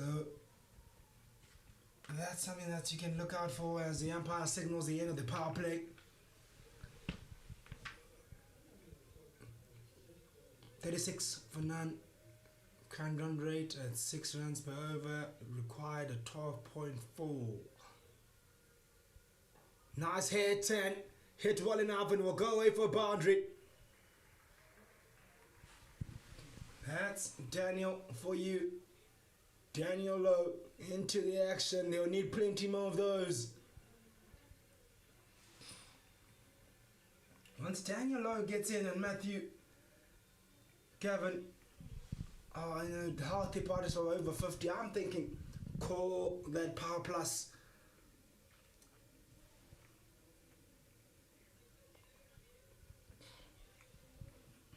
I think with how Matthew Gavin is going, as you see, hits this one down to fine leg on the leg side, should beat the fielders, goes down to the boundary for 4 runs. I think he's going very well. He's now 30 of 24. I think they can take a chance and take those power play plus overs and try and get themselves back into the game and get that required run rate to under 10s so that they can have some belief that they can chase down the score. Yeah, once you get it under that 10, and if they can get it under 10 just before they take that power plus, those 2 power plus overs can make for an interesting one. And they go unscathed in those 2 overs, get runs on board. My word, what a chase we'll have in our hands. Short and hatted up his sleeve. That could be the first wicket. That's the big wicket. That has fallen of Lowe, who was looking to unleash his powers, but unfortunately has to walk off the young man.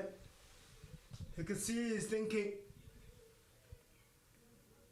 He was looking to go big and accelerate, knowing the importance of getting boundaries, but unfortunately he mistimed it and straight to the man in cover. Great catch taken at cover, low down, diving forward to pick up their first wicket. With Lynnwood wides 45 for 1 after 6.4 overs. That puts even more pressure on this batting unit. Because with every wicket that falls, the run rate will creep up slightly. Because at this point, it is almost out of control for these youngsters to be able to get to.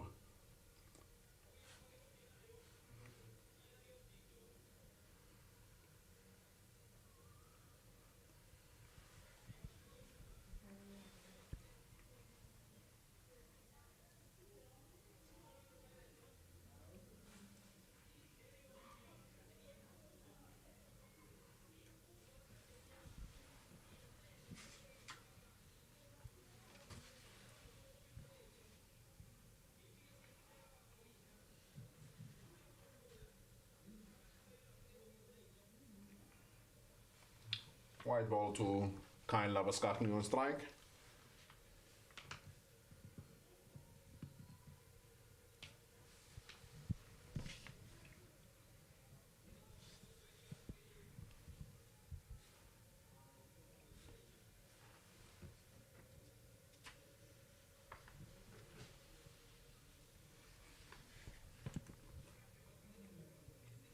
just losing their discipline slightly there, Berger, with 2 wides to end the 7th over.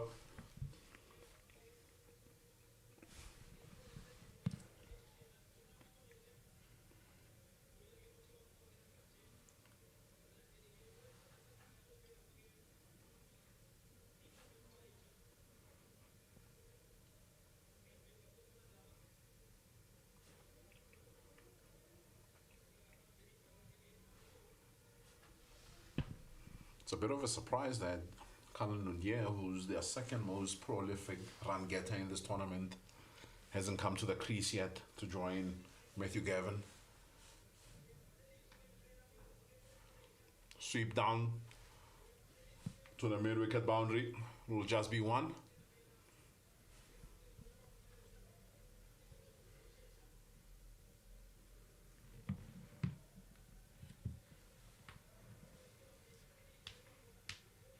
Skakni on strike, here to get off the mark. Kyle Labaskachny.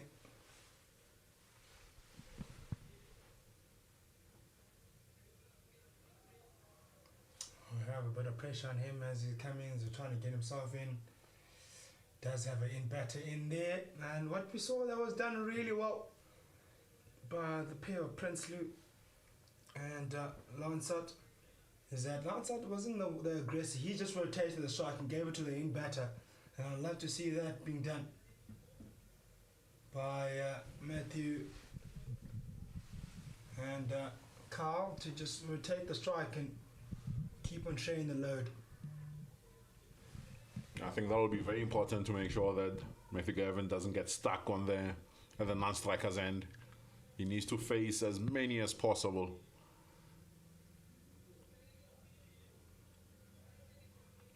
The fielders are tight on the offside.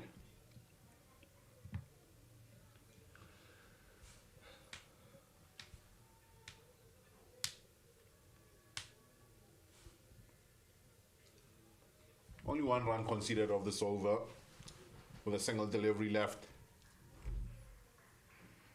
Matthew Gavin just going down to have a quiet word with Kyle Labaskachny.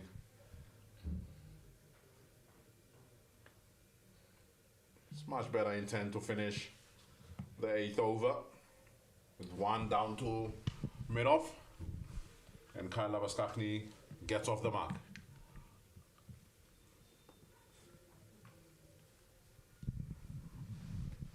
Yeah, 51 for 1 after 8 overs. 12 overs remain. We look at that chart. Very interesting to see that chart where in terms of comparison at the 8 over mark there were obviously 50 it looks like a 60 for 9 loss for the future Klofies and 60 around about 50, so they're not too far behind. The only part that is will be the wickets column. So you can always just turn around and be aggressive. I think it will be very important for the Lynnwood Whites to take away from that future Klofies. As we see Kyle Labaskachny clean ball right through his defences by Henry Davil. And the Lynnwood Whites lose their 2nd wicket at 51 for 2. It was well bowled by Davil.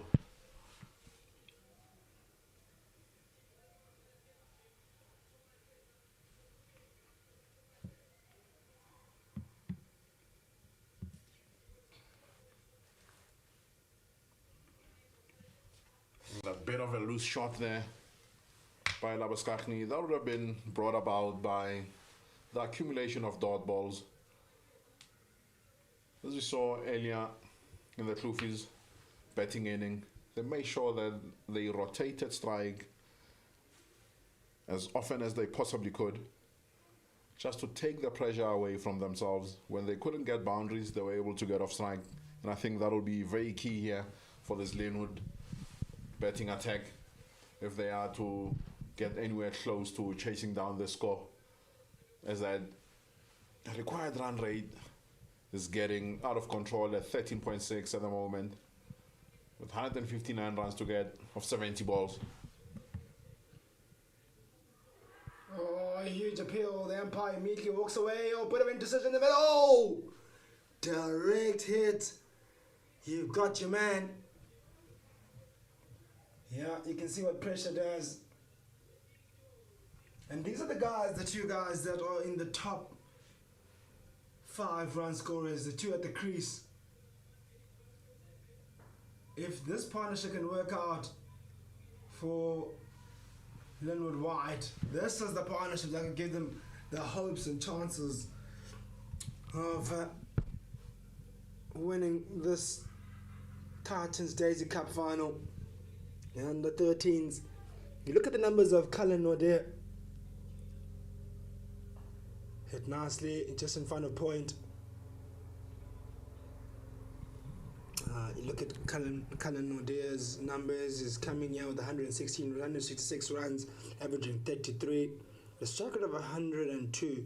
So he clearly can score with a quick flurry. He's got 13 boundaries, 3 sixes, and 150.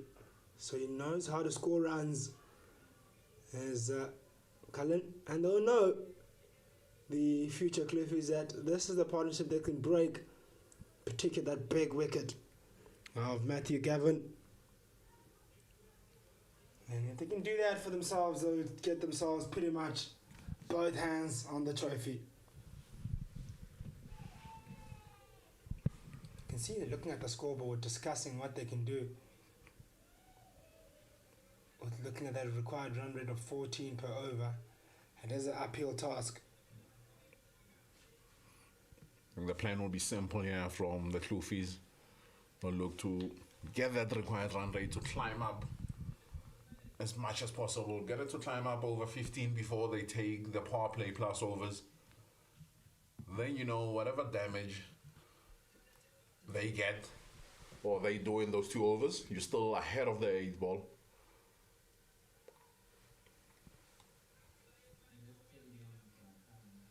Ferreira into the attack.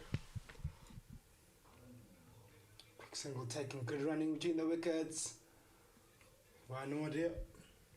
I think that's something that's been missing so far in this inning, where they're able to take singles right in front of the fielders. Just make sure you're putting them under pressure a little bit. As you can see now, the fielders have moved slightly back with his partnership that's starting. I think they've also identified that these are the 2 best batters in this Lynnwood White batting lineup, and they're giving them the due respect. They're giving them the space for them to be able to rotate, because that will not hurt them in the long run. They need boundaries here. Hit away towards the leg side, straight to the man in deep cow.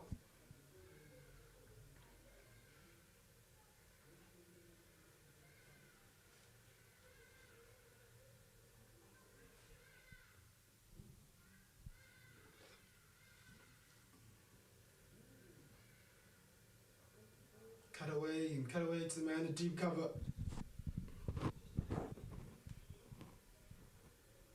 Now that won't do. That will just add pressure for you. I know I don't want to put pressure on these young men, but 15 runs per over is a real uphill task, provided these 2 are not the most destructive in comparison to what we saw earlier.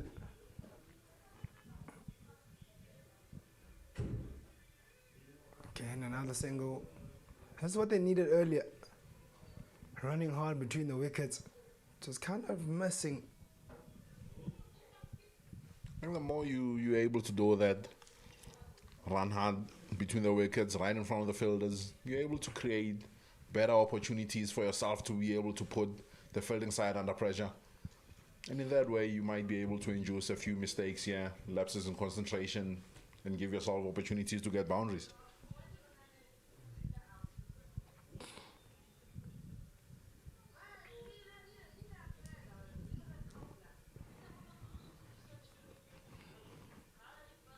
That's the end of the 10th over. We're at the halfway point now. And 10 overs will remain 60 for 2 after 10.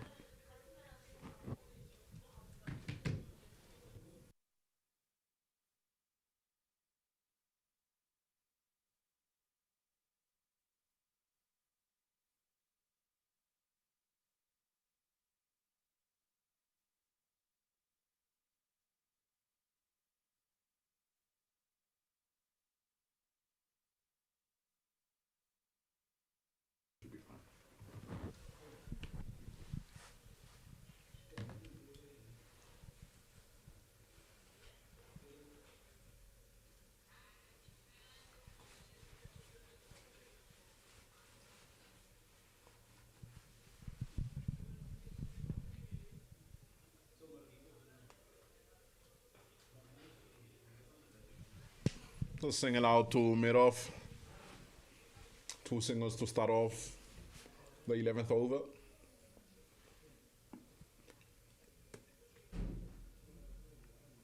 I think a win here for the Lynnwood Whites would be for them to bat out these 20 overs with these 2 at the crease and just get themselves as close as they possibly can to that target. It was 15.6 required of 9.3 overs. That's a near impossible task for 13-year-old players.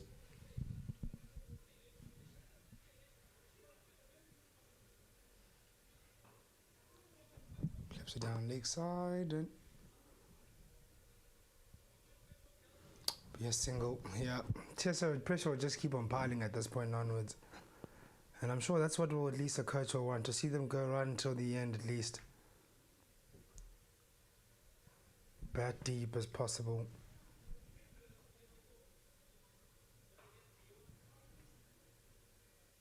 Another dot ball.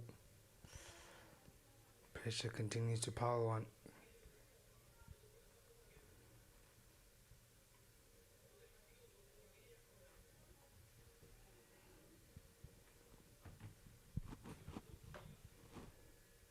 Short and hit upper sleeve. Or just land safely, or only get 2 as well.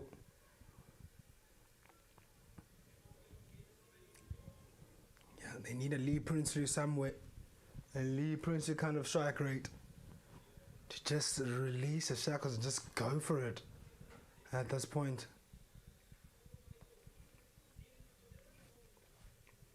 I think they have to think about taking those 2 power play plus overs.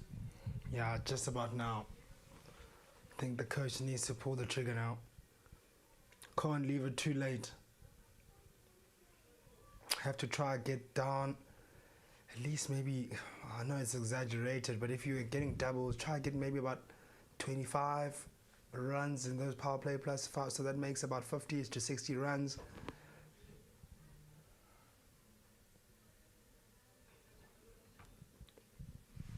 If they are able to get the 25 from those 2 overs, it'll take down that required run, or the required runs to under 100. And that'll make a big difference to their psyche as a batting unit. Oh, wicket, and the big one of Matthew Cavan. And I think that might be it.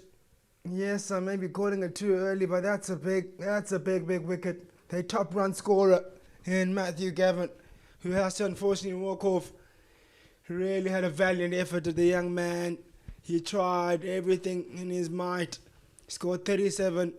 Fortunately has to walk off now. He moved across the wickets and looked to play that down the fine leg and walked far too much across. And that one crashed onto his stumps. And wicket number 3 falls.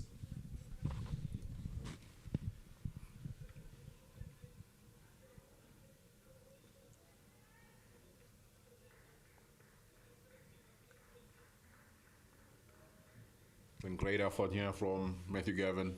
It was always going to be a near impossible task to try and get 210 runs to win.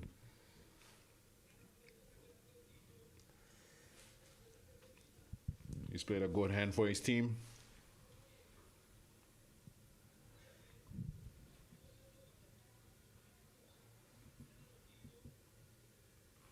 We'll see Neil Jacobs joining Cullen Nodier at the crease.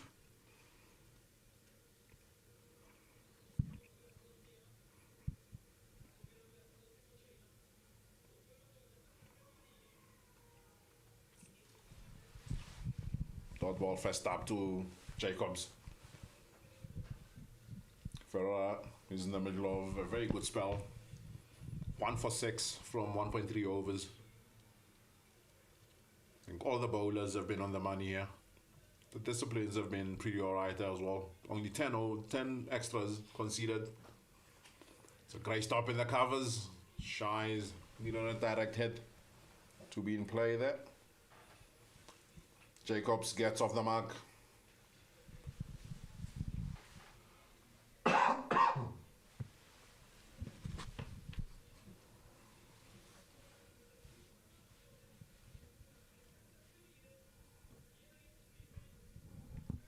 Double and a golden one, and things are looking from bad to worse now for this Lynnwood side.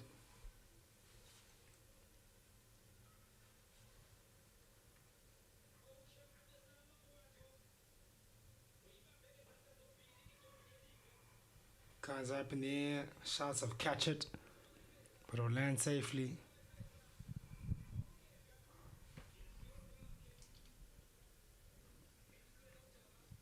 Another 12, 67 for 3.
It's a great start to the over by Fenton. 1 considered of the first 3 balls.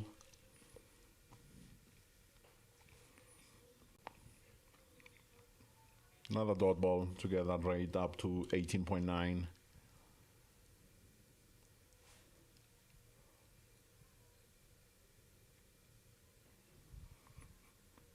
Yeah, they just, alongside what they batting, this future Klofies side, they've just been also amazing in the field, amazing with the ball in hand. They've been so accurate. They've just dried up the runs and squeezed out Lynnwood wide and found a way to pick up wickets and bowl accurately and not give away any extras. Yes, they've given away 10 extras, but man, they've been so accurate the way they've gone about their business, and they're getting through the overs pretty quickly, have to say.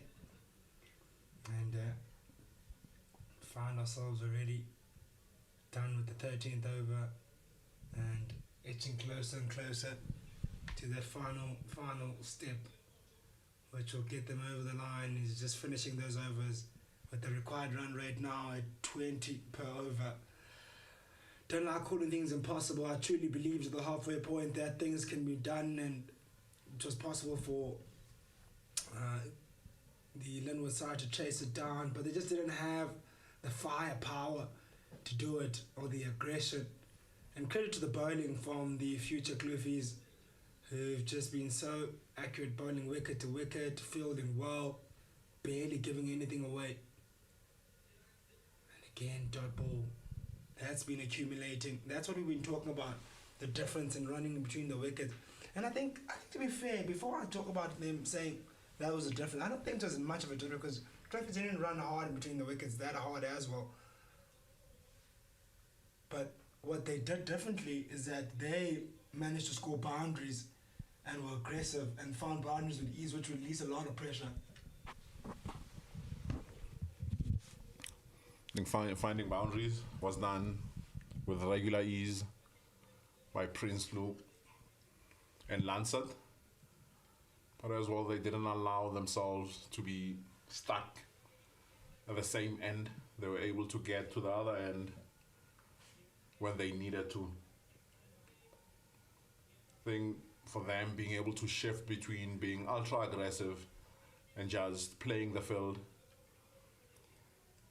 was one hallmark of that batting inning, especially from Prinsloo.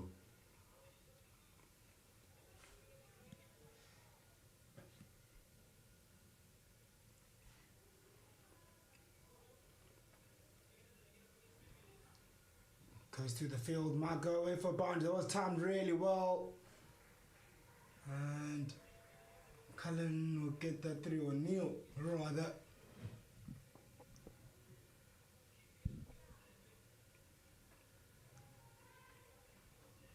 I think watching Cullen Nudia bat here, I think Lynnwood Wines would have been better served with him coming up the order with a field up, try and bat the way he is now, and just hit through the field and not take any unnecessary risks. It doesn't look like that type of batter.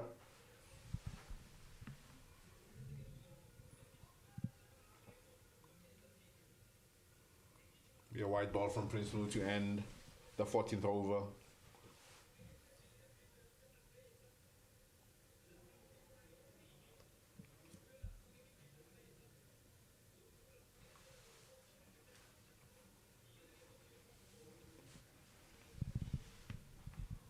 Score is 82 for 3 after 14.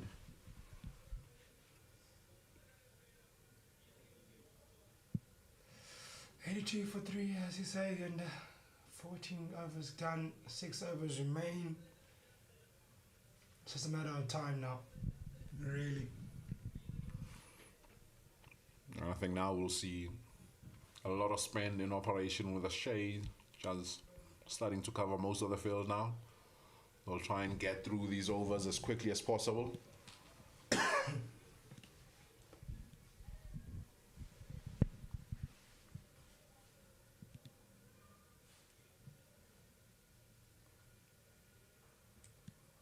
It's one down to sweep on the offside for Jacobs.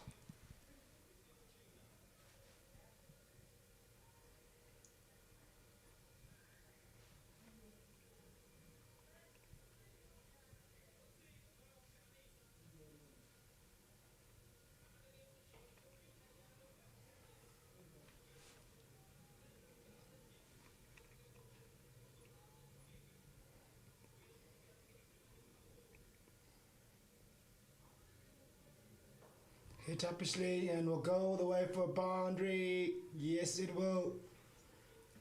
They'll take them however they come. Great shot there by Nudia. No risk associated with that. With Meron up in the ring, flight it up. He identifies that and is able to get 4 runs. Great shot played. Now with the fielder sitting just outside the ring, he's able to push that down for 1. It's great awareness.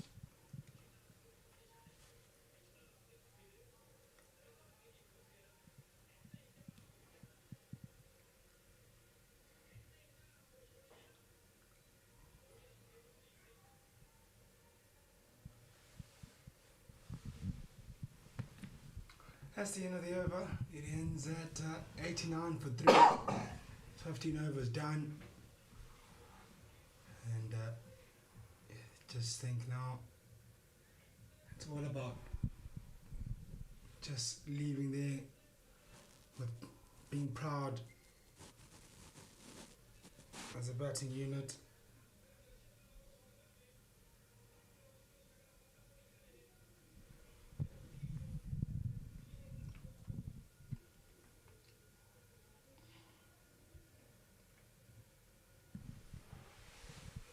think overall, this Klofies side has looked a well-drilled unit from the batting through to the bowling and the fielding disciplines. Yeah, they just did the basics right. Oh, he has a mistake. Didn't cost him a wicket though.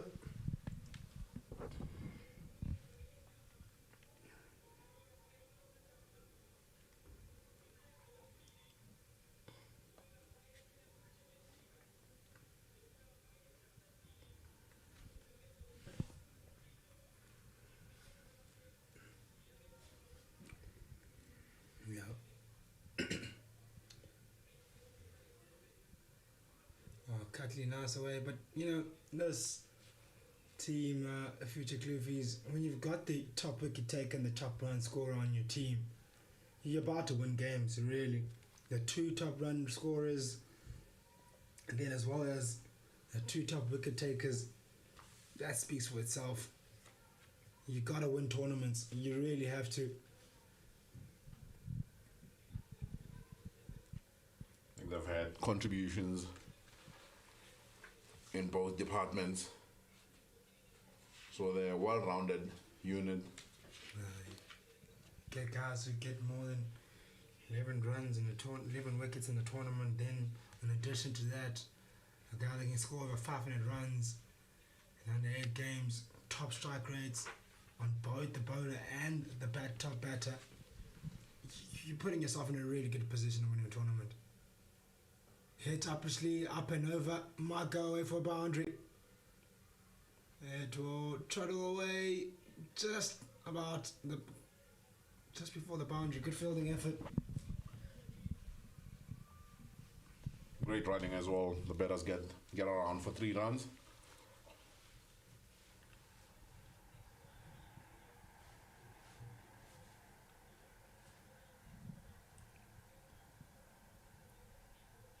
Oh, lovely cut stroke, really good stroke that. Oh, lovely work.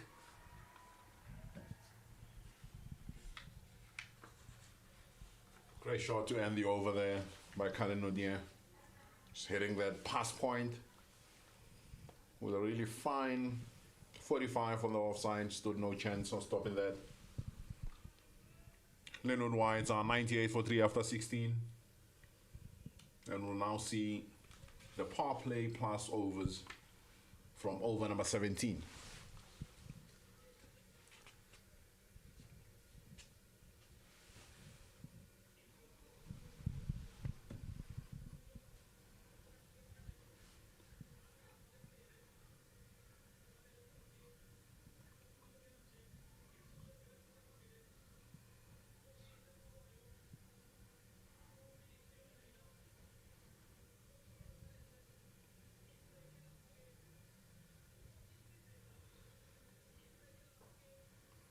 Oh, another outstanding shot through the covers and creams it away.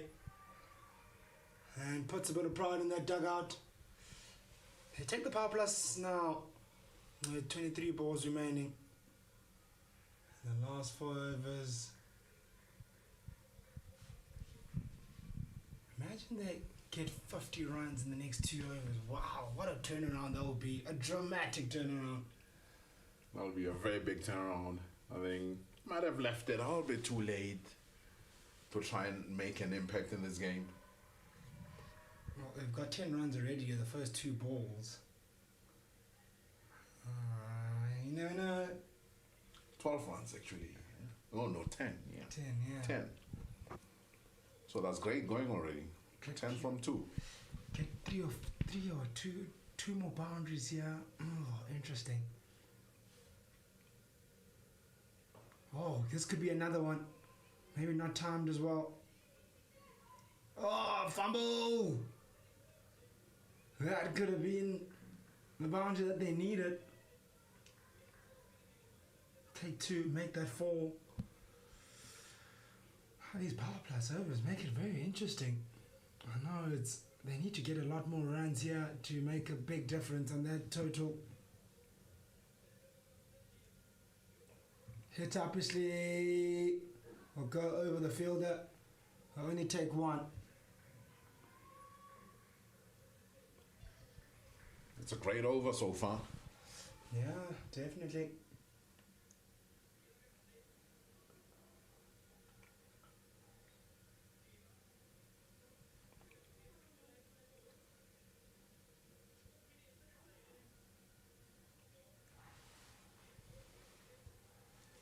Double. Ends our hopeful thinking.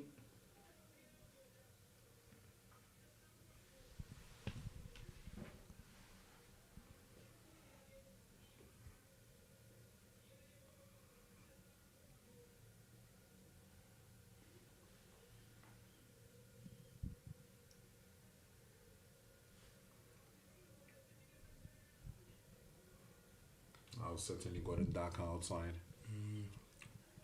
3 overs remaining.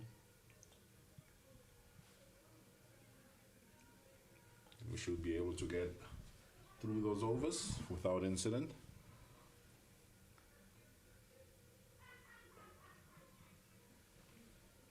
Set out to long off. And they come back for a second round, well run. That ends the first power play plus over.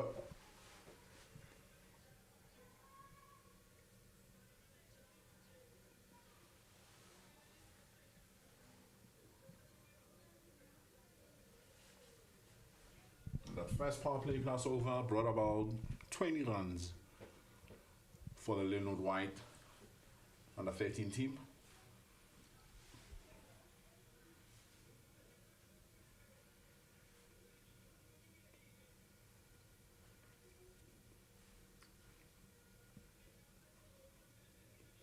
There's 18 balls remaining.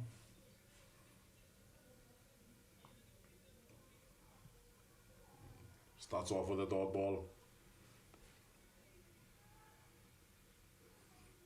That's Rath back into the attack. 9 for 6 from his first 2 overs.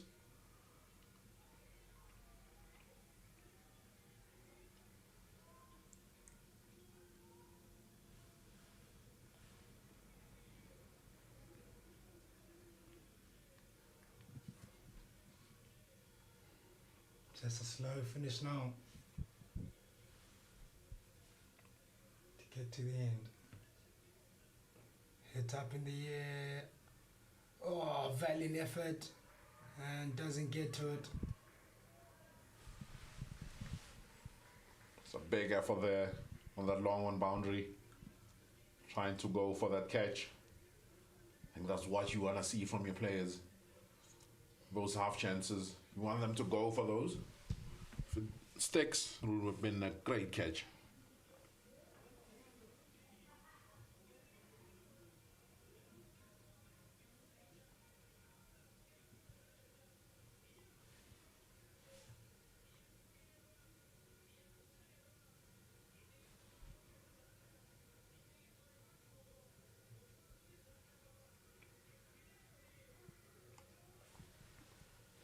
Another dot ball in this pressure over.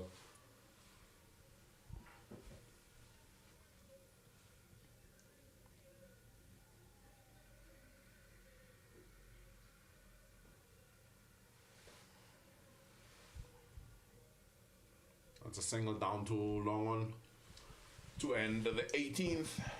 2 overs remaining. 81 runs to win. Yeah.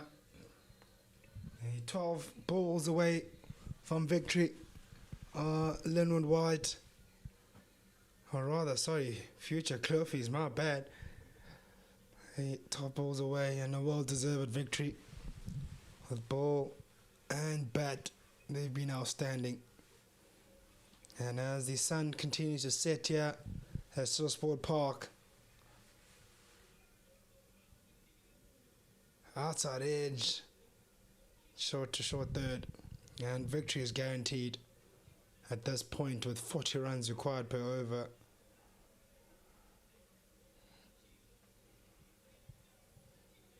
That's a little bit of some sloppy work there by the bowler. Allows the batters to come back for a second. I think at the halfway mark, there was only ever one team in it.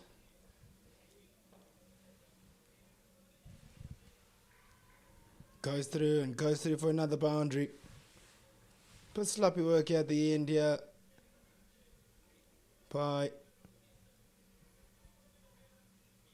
future Klofies, and I don't know, I'm not too sure, maybe it's just they feel like victory is guaranteed for them, but got to be more disciplined than that. Head towards the leg side, goes through again in a gap.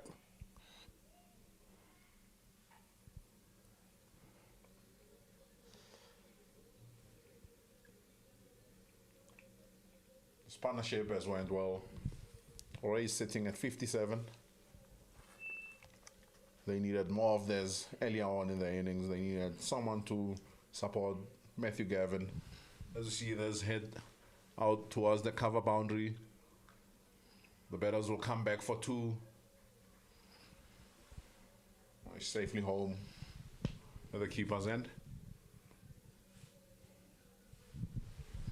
Yeah, safely home indeed. Just over the crossed over the 5 o'clock mark now.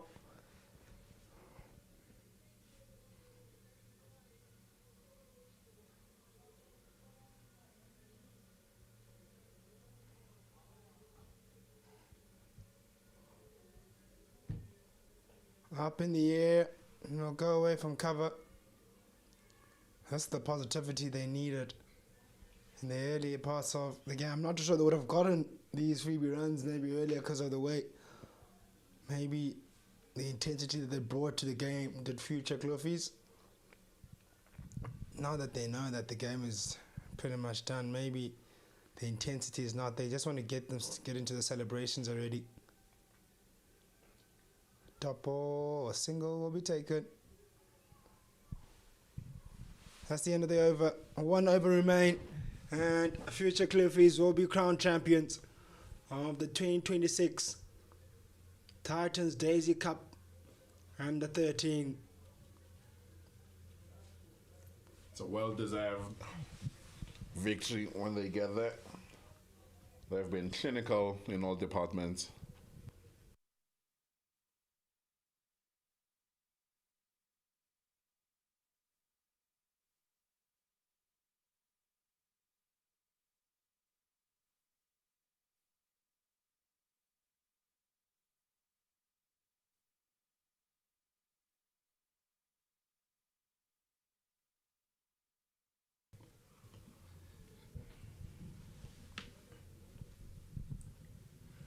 Yeah, 5 balls away. The future Klofies. Hits up Ashley straight to the man, but 1 bounce of few for him.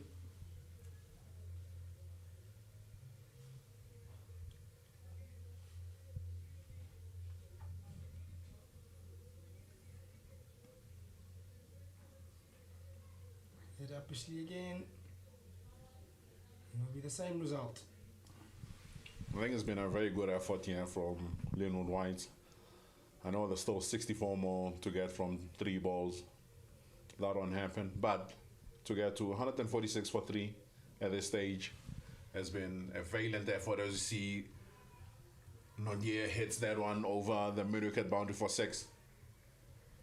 It's just valiant effort, and really fought hard to these young men. Maybe could have decided to bat first, considering there could have been maybe a better chance for them to put the Klofies under pressure, knowing that they can get to totals of 150. That's a big effort, because that was a total, that's a massive total that was set. Just came across a tee that was so powerful. And he runs right past it and gets dumped. With 1 final delivery remaining. And that will be it after this ball. The last ball that will be bowled. He was looking to go big again. Did Cullen. And ran right past it. And a wicket. And ladies and gentlemen, just to look back to this game, future Klofies were put into bat. And they came in to bat, and they were set. They lost the toss. Came into bat, were very positive, had an outstanding 209 run partnership between Lee Prinsloo and Dowie Lancet. Lee Prinsloo got over to his third 100, an outstanding 100. That is most likely a man of the match performance, and also batter of the tournament, and maybe even MVP player. So you'll probably get all three. And then Darwin Lancet partnered up him really well. And at the halfway point, we thought this would be the result, where future Klofies would be champions, and this is the Arse Bowl, and they'll definitely be crowned champions as you'll see them celebrate, and they bang the bells, and congratulations to the future Klofies for an outstanding performance. And unfortunately, Lynnwood White will fall short of victory after a real valiant effort, falling short by just 54 runs. And what a day it's been of cricket, and a dominant day throughout all age groups, from under 9s and 11s, from Future Cricket Academy and Future Klofies as well, to finish off with yet another victory. They win by 56 runs. They take the Titans Daisy Cup to the Future Klofies. As from us in the commenting box, we thank you for joining us, and we look forward to seeing you downstairs and watching our post-match presentation.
All right, good evening everyone and welcome to the post-match presentation of the Under-13 Titans Daisy Cup Finals.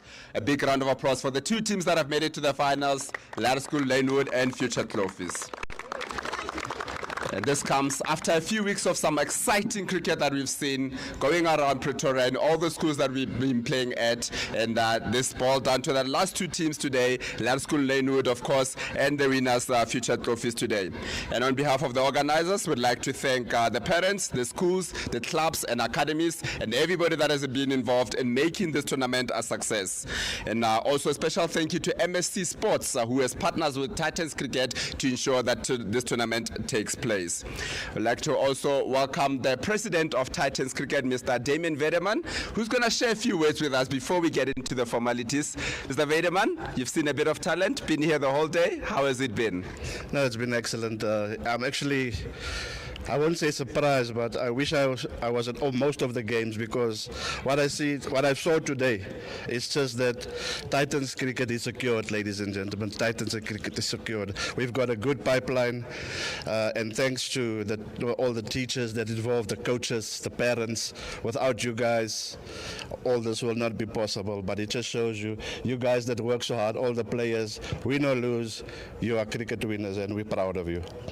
And how important do you think such a tournament plays in the role? You mentioned the pipeline. How important is it for us to have a healthy pipeline going up? Well, look, if you look at Titans, we're proud to be champions always. And if you have a good pipeline, you would continue to be champions. So even if I move on one day, you know, I'm proud. I'm proud to be a Titan, and I'm sure all of these people are proud to be associated with Titans. So the future looks bright, and we'll stay champions. Thank you, Mr. Vedeman. We now move on to the individual awards. First up, the bowler of the tournament. He is not present. He took 12 wickets throughout the tournament, 4.68 the economy from Lichtenberg Hub, Maz Khan Pathan. But he is not here, obviously, because his team is not in the final. And then we move on to the better of the tournament for scoring 576 runs at an average of 115 and a strike rate of 188. Please welcome to the stage for his trophy, L.E. Prinsloo from Future Klofies.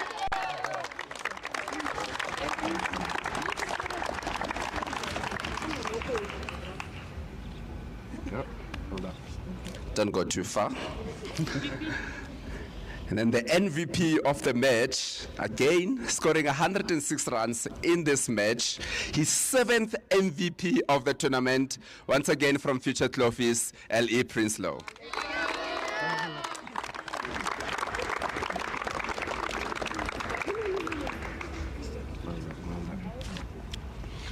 At this point, I feel like I'm going to be repeating myself. But the MVP of the tournament for scoring 576 runs at an average of 115, a strike rate of 188, once again, L.E. Prinsloo.